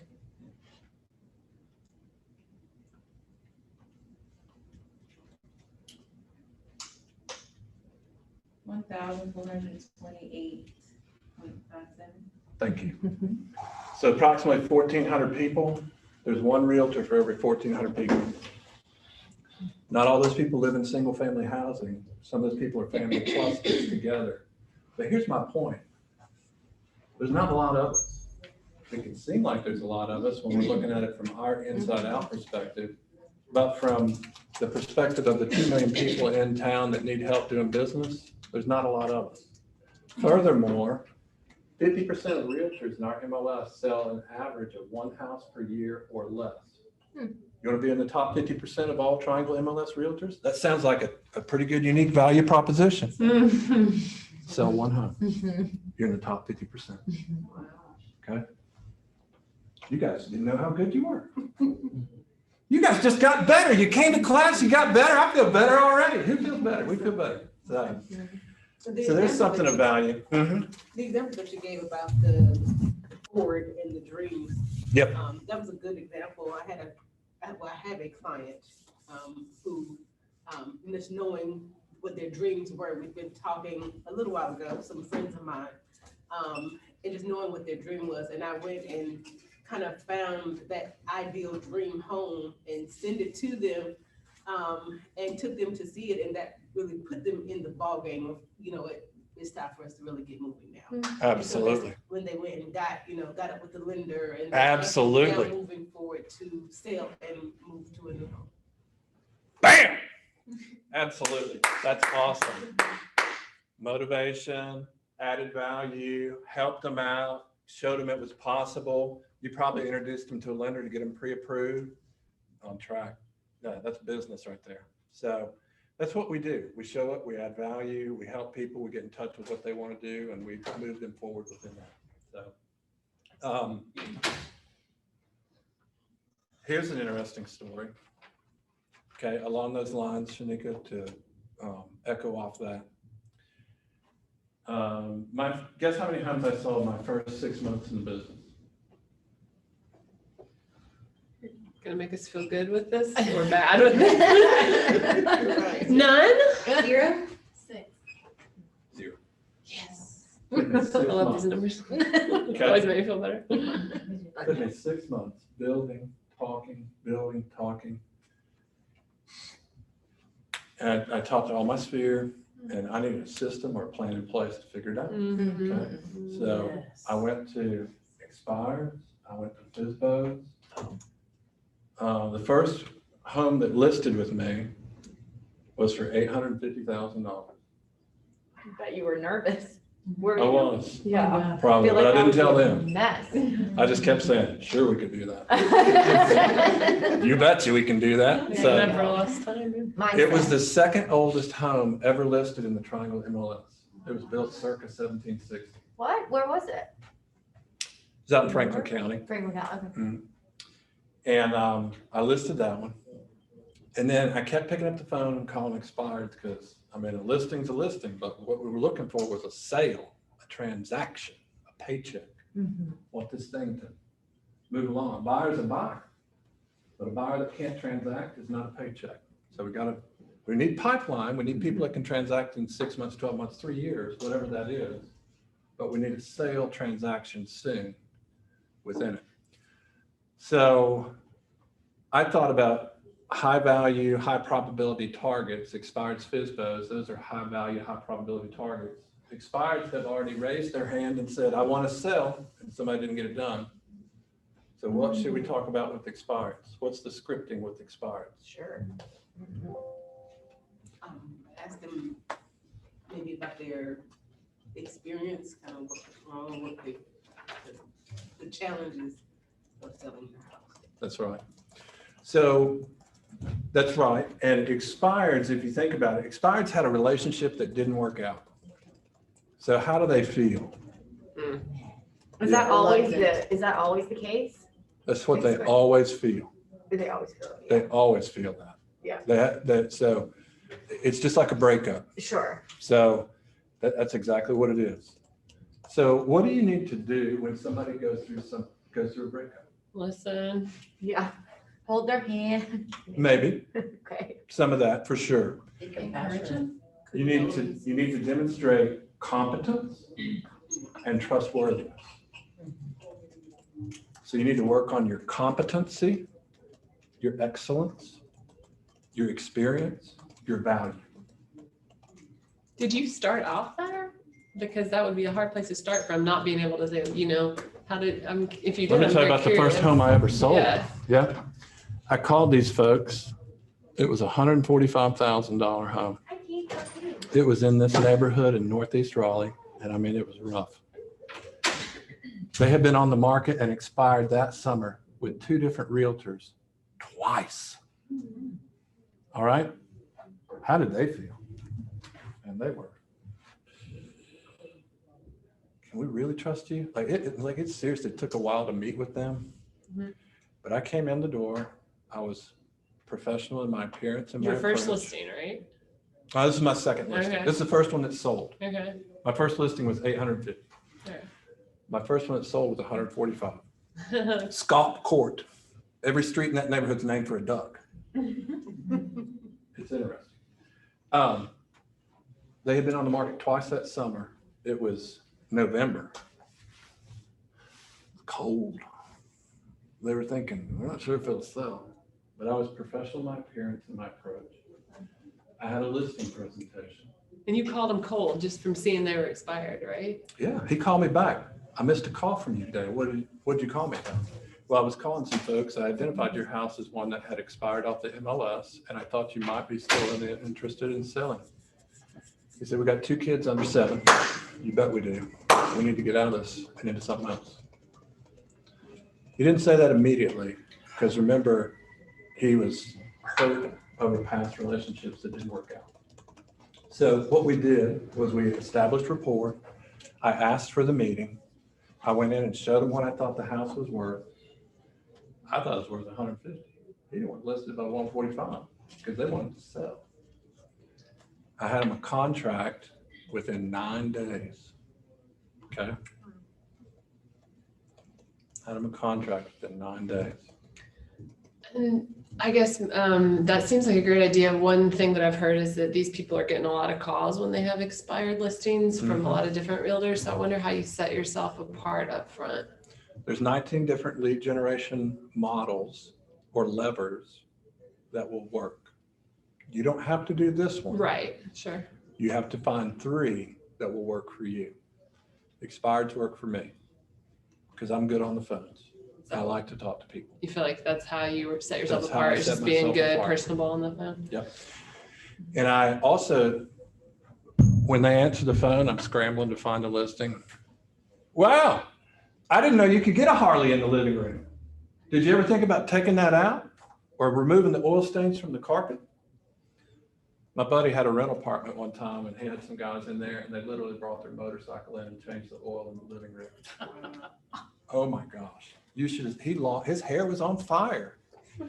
However, if you can take a look at it real quick on the MLS and you can say, oh yeah, those pictures definitely need to be changed. We saw better results with this or that.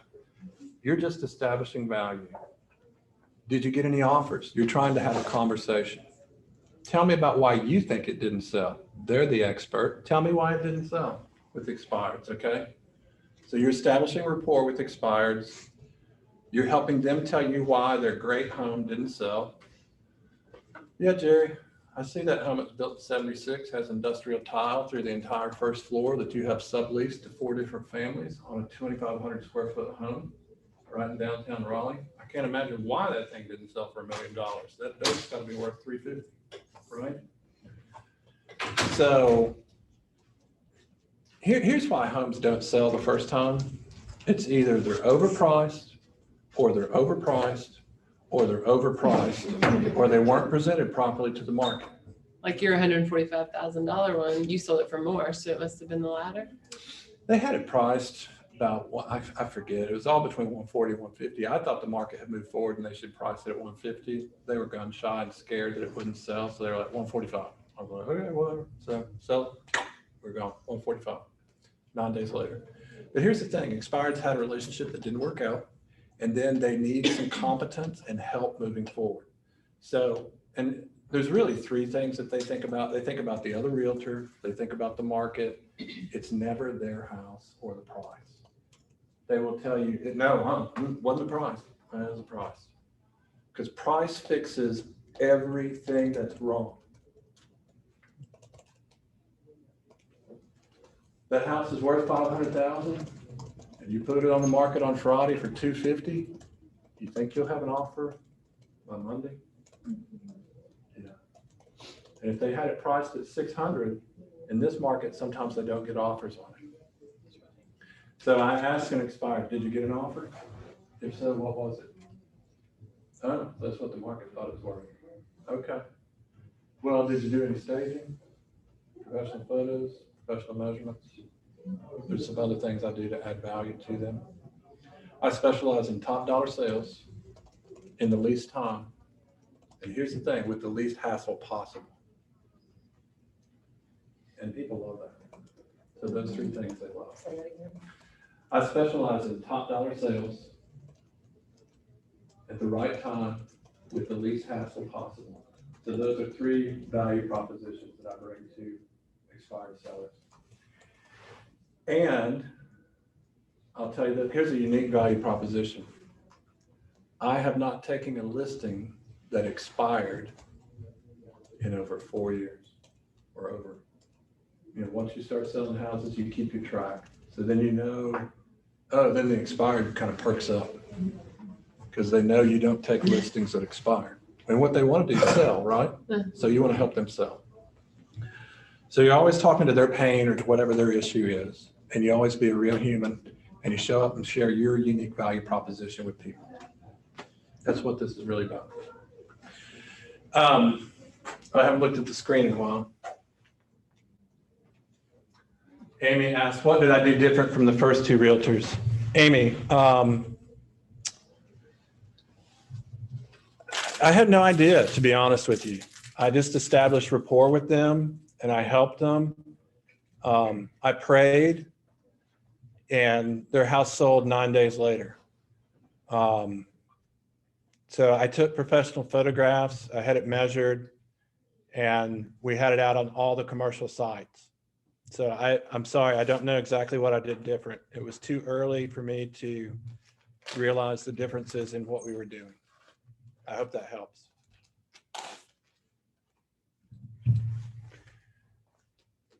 What time is it?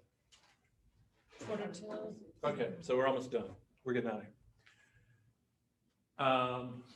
What else do we need? We talked about the language of real estate. Oh, here's the most important script. Right now in this market, if your sellers aren't asking this, you need to be worried. What would happen if I sold? That's the biggest hindrance to sale. Mm-hmm. And they get happy when you talk about what their house is going to sell for. Oh yeah, my house is worth a lot more than that. We're getting a boat. All right, get a boat. Don't buy it until after you buy your purchase, because then you'll disqualify yourself. So don't buy anything for the next, until after you sell, right? Until after you purchase. Don't get a Rolex, don't get a Rolls Royce, don't get a boat. Buy and sell real estate. Okay, so what would happen if I sold? This is so important. Okay, write this down. Here's my unique value proposition. 100% of the people that I have helped since we've got into this heated market over the past 2 years have successfully been able to purchase a home when they have done what I asked them to do. So here's the thing, I'm an expert. I have a plan. If you follow the plan, we'll help you succeed.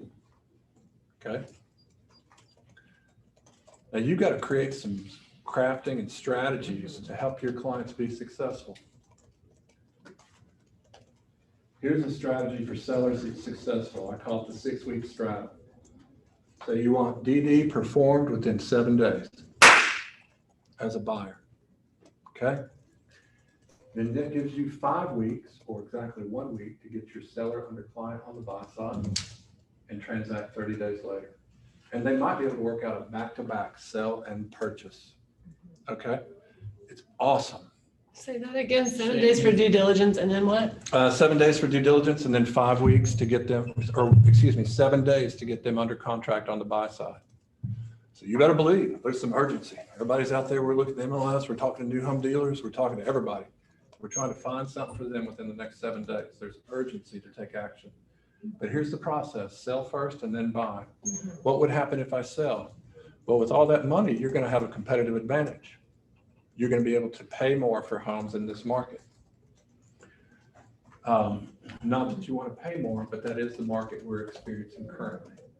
So if you need to sell, this can be a great time to do it. And when you buy and refinance, remember, 1% rise in interest rates equates to 10%. 10% in the cost of a 30-year note. So the reason that you want to buy now, even though the market is high, is because when rates go up by 3%, housing will increase by 30%. So What about when they say, well, I hear that rates aren't going up anytime soon? We know what the market is of today. My crystal ball is broke. I don't know what's going to happen tomorrow. And you can drop this little nugget on them. Rates went up by 0.2 on Monday. Now at 3.13. Yeah, that's still historically unbelievable. I know, my mom talks about like 12% mortgage rates. Anything under 8% is wow. historically really good. That's- Okay. Yeah, wow. You did the due diligence performed in 7 days. Is that what you are for your seller when they're putting in the offer, or when you want the people who are putting in the offer on their home to have their due diligence put in? Or should we be doing, I guess, both? Because I have lost so many. Because I've heard, like, you want to have that space for your due diligence, but if that's what, I guess, the listing agents are looking at more so, or advising their clients, I guess I want to be able to make my offers better, if that's what I need to be looking at.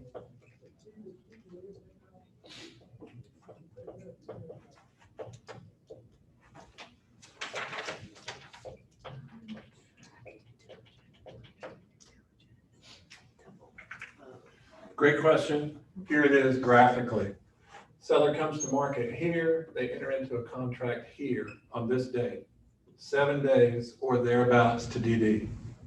Okay, you suggest that to the buyer's agent. My seller wants a tight DD. Okay, if you're the buyer's agent, you ask the listing agent, is there any particular close date the seller would like? They'll set you apart as a buyer's agent. If we had a tight DD of, for instance, 7 days, would that be possible? And you have your inspector on speed dial. Mm-hmm. Jimmy, I need you there at 9 a.m. Mm-hmm. And I need to report back at noon. Then we read it, and we negotiate it, and we move forward. It's tight, market's tight, it's moving fast. So tight here, 7 days. Okay. That gives you approximately 7 to 10 days to get your folks under contract on the buy side. And here's what you look for, that double close can be possible. And so you ask for a 6-week close for your listing, approximately, if that makes sense. The double close meaning, okay, they're gonna close on their new purchase in that same day. Oh, people love it. People love going to the attorney and selling their house in the morning and going to the other attorney and picking up their keys in the afternoon. That seems like so many pieces to the puzzle, but that's awesome to Yeah. let it work that way. Yeah, it is. It's high pressure. Yeah. Yeah. But when the seller says, where would I go if I sell? Sure. You have options. So Absolutely. we've got a 6-week straddle. We've got a new home construction. We've got rent back options. And as the seller, you have the power in the market. Yeah. So the seller sets the terms. So Mr. and Mrs. Seller, as the seller, you control the market. I have good news for you. If you're worried about buying where you're going to live after you sell, I want you to know you're in control. And we'll create a plan that will work for you. You know, short-term housing, Yeah. you know, new home constructions. Yeah. Peak Suites will send you a referral fee when your folks transact with them. It's like 10% of whatever they do. I don't know. What you said? Peak Suites, Peak Suites, 2 words. Is that a short-term housing? They do. They sell, they lease short-term rented or furnished apartments. Yeah. Interesting. So you need short-term housing options, VRBO, Airbnb. Airbnb is not as good as VRBO. Why? Airbnb can cancel you with no repercussions. VRBO cannot. So VRBO is better. Uh-huh. And can't you stay in the house too? Like Rent back? after you, right, that's what that's. Because remember, the seller has the options. Right. I listed one on Friday. They needed to rent back till October the 15th when we went to market. Oh, wow. Uh-huh. So They they needed to sold close in 30 days.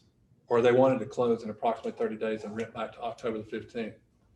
You know, we had people call us saying, no problem for us. Oh, wow. We'd like to buy your house. Wow. You know, we went under contract at 108%, multiple offers, multiple 108% offers. Somebody might have slid 40,000 in due diligence across the table and said, we'll let you lease back until October the 15th and we'll be happy. Okay. That's crazy. So the seller has the power. So if you're on the power side of the dynamic, you get to set the terms. Well, Mr. and Miss Seller, what would happen? Where would I go if I sell? You go anywhere you want. Yeah. And you just say it just like that. Wow. Because they're nervous. They don't know how to do it. Yeah. That's okay. You have a plan and you give them options. People love options. Mm-hmm. They love to pick the option that's the hardest for them most of the time. And we'll talk more about that another time. So then after you say that, you will go anywhere you want. What do you just come up with? You just find something. I sell 6-week straddle, new home construction, rent back options, short-term housing. I said, I have more solutions than they have problems. I said, I just need to know what solution is acceptable to you. And then I start naming them. And I just demonstrate excellence and competence and bring value. And I say, no matter how you want it to work, we'll figure out a way for it to work for you. And here's the other secret. After they sell their house, they're going to be a little bit more motivated to find a place to live because nobody wants to be homeless. And I tell them, I say, when they say, where would I go if I did sell my house? I say, well, if you're anything like me, you don't want to be homeless, do you? And they laugh. No, I don't want to be homeless. Okay, me neither. I'm committed to finding you a home. It's important to me. I'll help you find a home. Right? And then I show 4 or 5 different ways that I can help them. And they kind of lets their guard down a little bit. They feel like, oh, it could be possible, they trust, and move forward. And that's hard. Or it's not hard, but that's it's important. They need to feel trust. They need to feel like you're trustworthy, you have confidence, and you can help them. And you've done it before. These are the time you get to the 3rd or 4th time, they're kind of like, okay, let's do it. So they're ready to go. So does that help? Does that help? Yep. Yeah, I think people are leery that are selling now because there's a lot of people that may want to sell, but they know how the market is. Right. That's what I do get have to to reassure them that we can do this for them. There's so many people that, yes, 100%, we have to reassure them that we can do this for them. And there is so many people right now that's trapped at home. They don't want to be trapped at home anymore.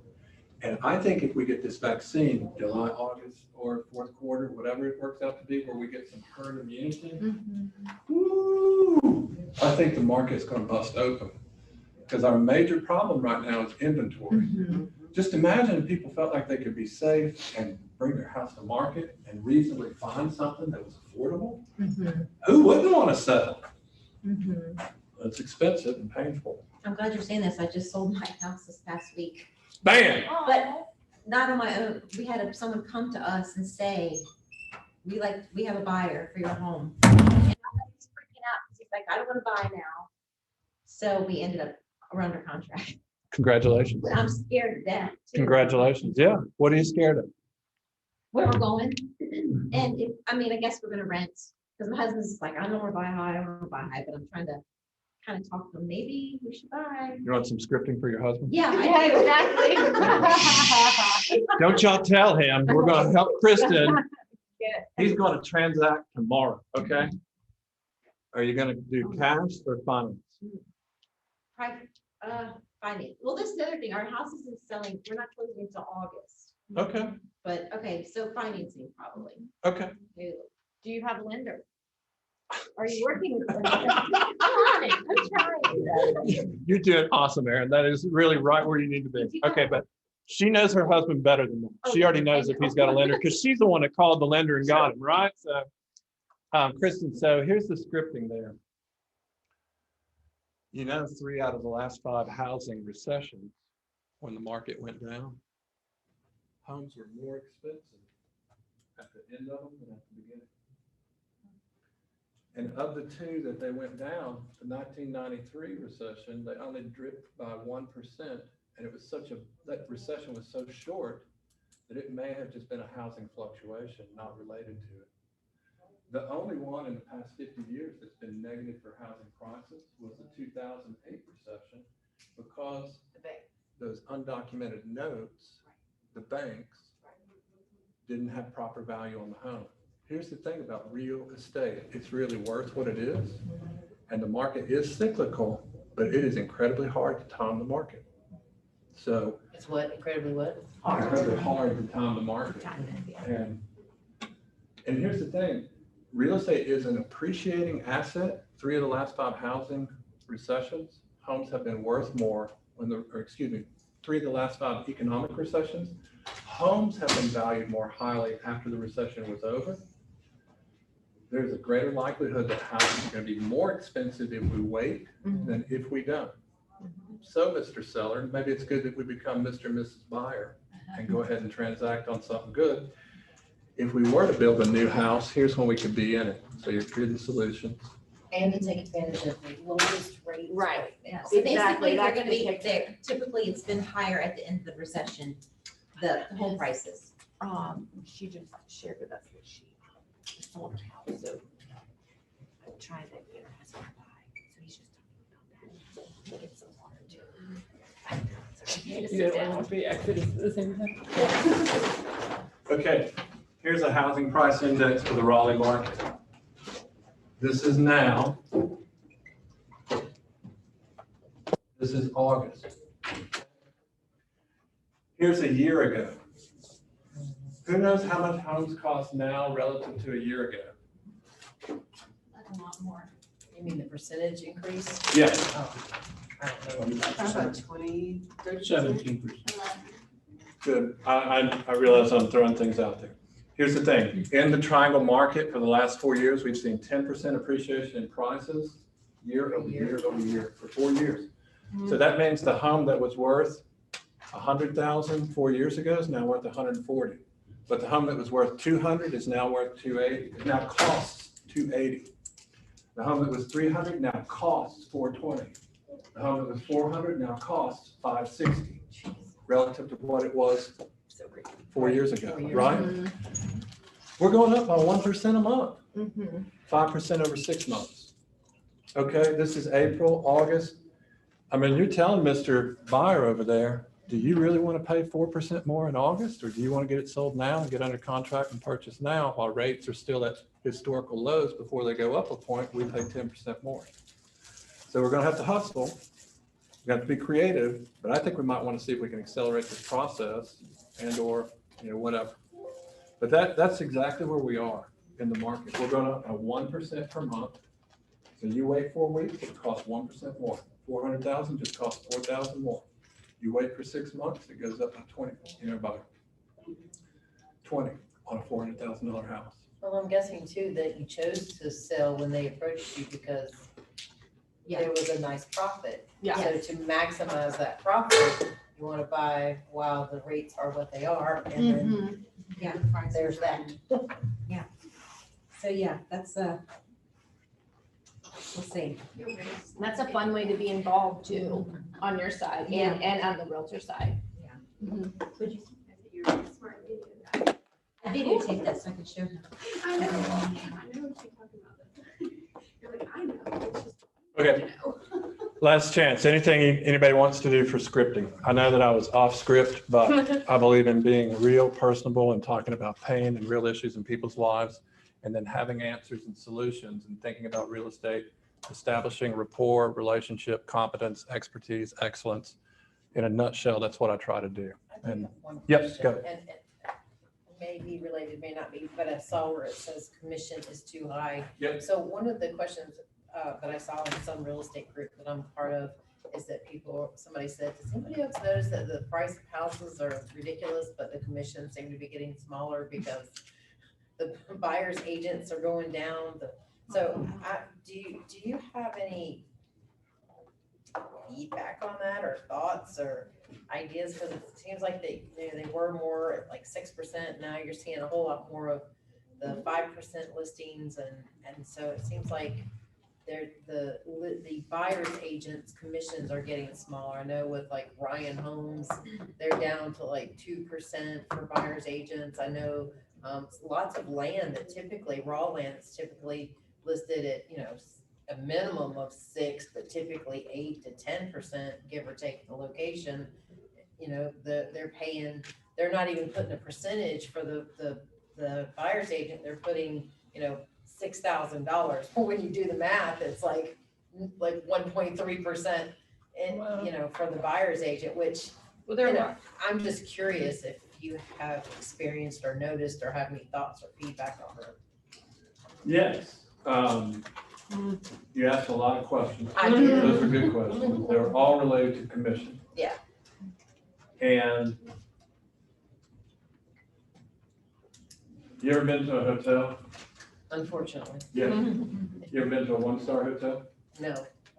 You ever been to a 5-star hotel? Yes. Okay. You ever been to a 2-star hotel? 3-star? Yes. Okay. What was the difference between the 3-star and the 5-star? Cleanliness and service. Yeah. So, and did you, now you probably weren't jumping up and down about the 5-star cost, but really it's not too much different.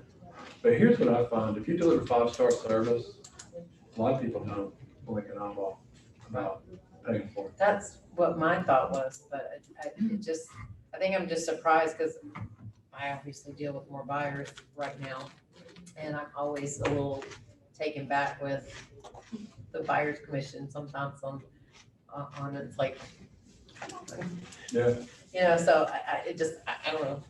Well, and you can have a conversation with your buyers about that. This firm is only offering 2%.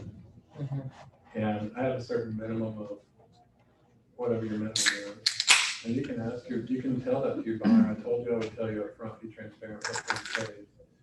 And they're only offering this, and I was wondering if you would protest on my behalf, if they would increase it. So that's one thing you can do on the buy side. Yeah, getting them to protest, but not asking them to pay it. Someone told me that you could ask them to pay the difference. I was You like, I can, you They're can, contractually obligated to, you can. yeah. Yeah, I just wouldn't want to, because I feel like, you know, what the 1%, if I push for it, may knock me out of the running of them when they get ready to upgrade or downgrade or refer. They may go, well, she really, I don't know. Because every Yeah, agent I I've think talked to too. here says they don't do that, so that makes you seem like a bad guy, right? That's how it feels. Well, and I, you know, just not, and maybe it's a confidence thing, you know, I don't know, but it's like, it just feels kind of weird to ask them to pay the difference when I'd rather just, you know, take the lower amount of commission and then build the rapport, hoping that I could get the next. Repeat referral? Yeah. Yeah, that's a good way to think about it too. Here's the thing. Isn't that an agreement between the buyer and the seller agent, and it has nothing to do with the buyer per se and the seller?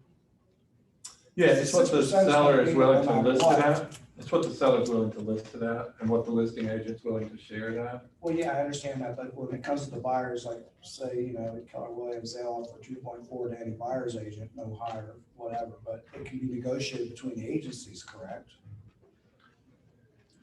It have to So do with the sellers or buyers and the referrals that come from the sale. it could, I guess you could, you can negotiate it if you wanted to, you could talk to the agent, say I have buyers. But in this market, It's not gonna help you. it's probably, there's Not enough. 8 or 9 buyers for every, there's 8 or 9 buyers for every listing. So that's why the firms are doing it that way, you know, just honest.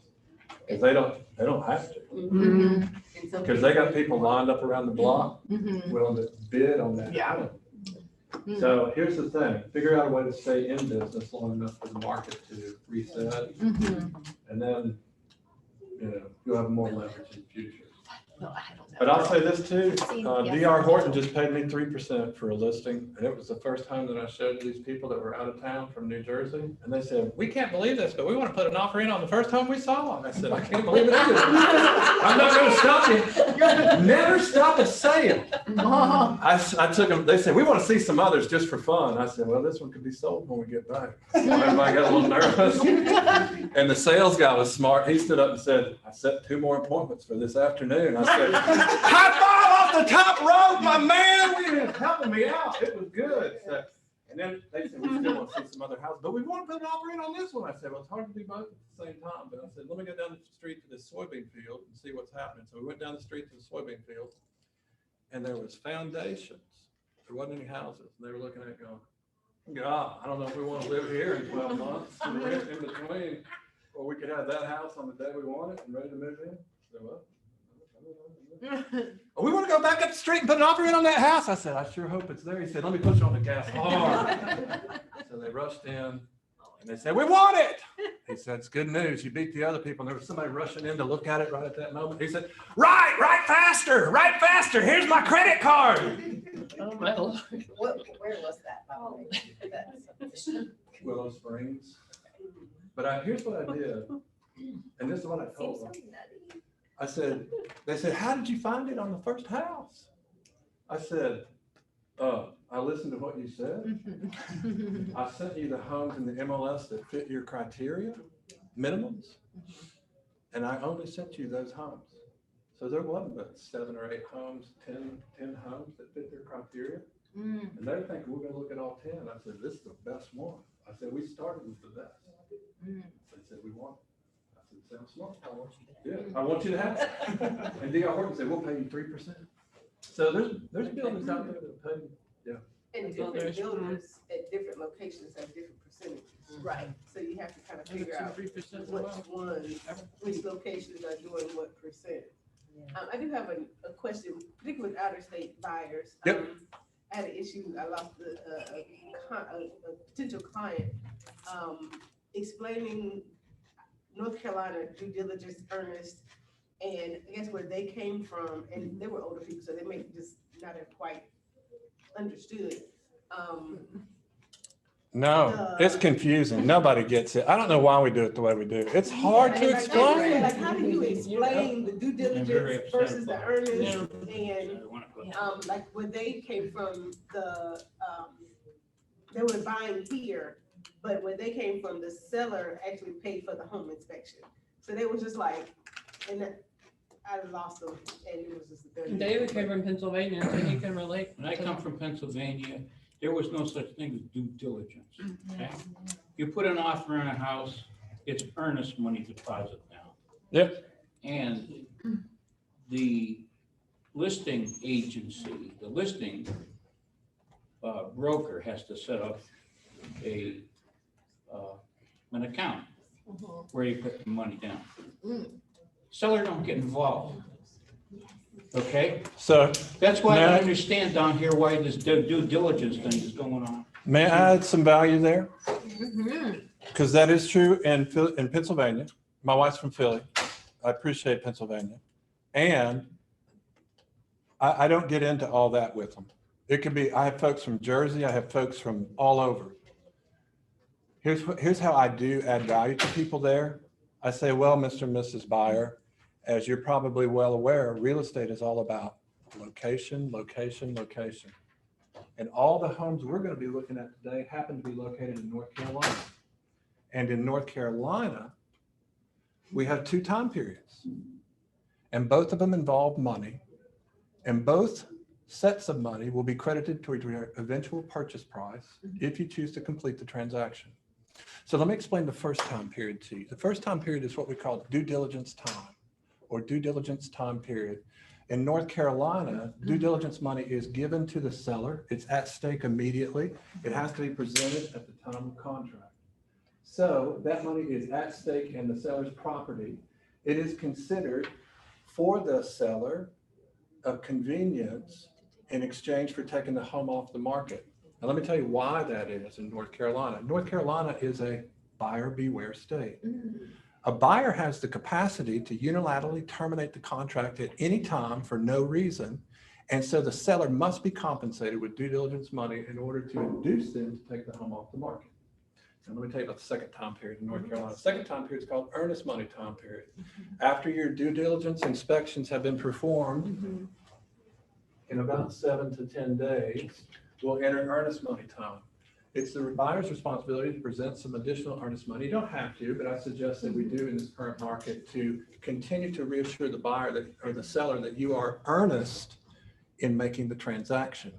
So if you should terminate the contract, like some of my buyers are going to do on a house today, I know one's coming available down in Garner if anybody needs one. This will be liquidated damages on the seller's behalf.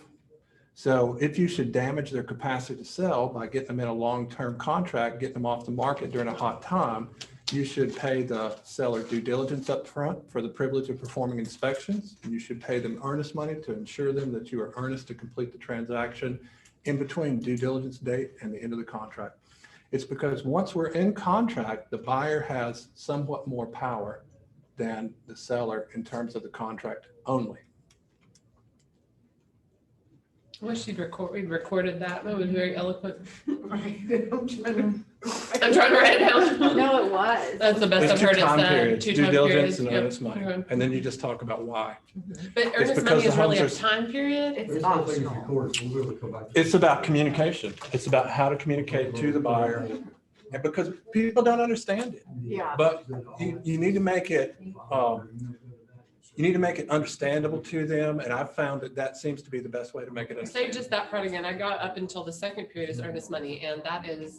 It's optional. So the second time period is earnest money time period. And earnest money should be given to the buyer, to the seller. It's held in trust by the attorney. But if you should choose to terminate the contract, as only the buyer may do so unilaterally in the state of North Carolina, seller can't terminate the contract after doing a contract, but the buyer can for any or no reason. This would be liquidated damages on behalf of the seller, and we should provide them with some earnest money in order to induce them to stay in, to take our offer and to remain under contract if the contract is terminated for any or no reason by the buyer.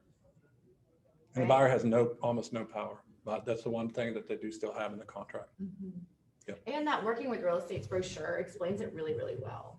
That, too. that part is, okay. I remember studying my butt off for the exam and like, that is just everything on the real estate commission. They have all these brochures, like really explain it pretty well. So it's just like singing a song. Scripts are just about Yeah. singing a song. First of all, learn the tune. Secondly, learn the words. Third, there's 4 different ways to think about it. So we're unconsciously incompetent.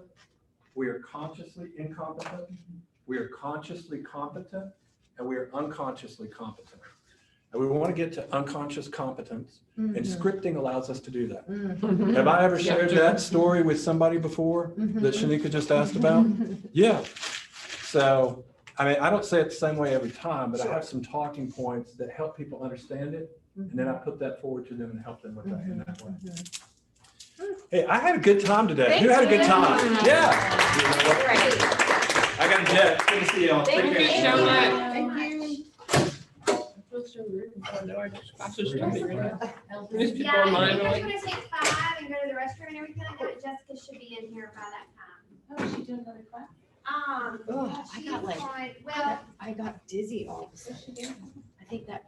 it's part of the productivity. you might be hungry. I'm Eric. sorry. Just try to I'm lunch. like vegetarian too, so it's like I have to eat constantly. Do you have, It's is that just all you have? bagel. I'm good. I'm gonna head home after this. I'm feeling You better. just go back. Oh, they're just, yeah. I thought we were gonna do a little more practicing though, so I like your idea, like, because it's not really becoming a skill till we practice, and unless there's someone else to out loud practice with. No, that's what I heard. Exactly. It's really You just have to important. keep practicing. We should also do like a vendor list, like if a buyer, sorry. I wrote that down too. Like that homekeeper, service, an app is really what it's gonna become on my phone. I have that. Keller Williams pays for us. Is that what you're doing? Homekeeper.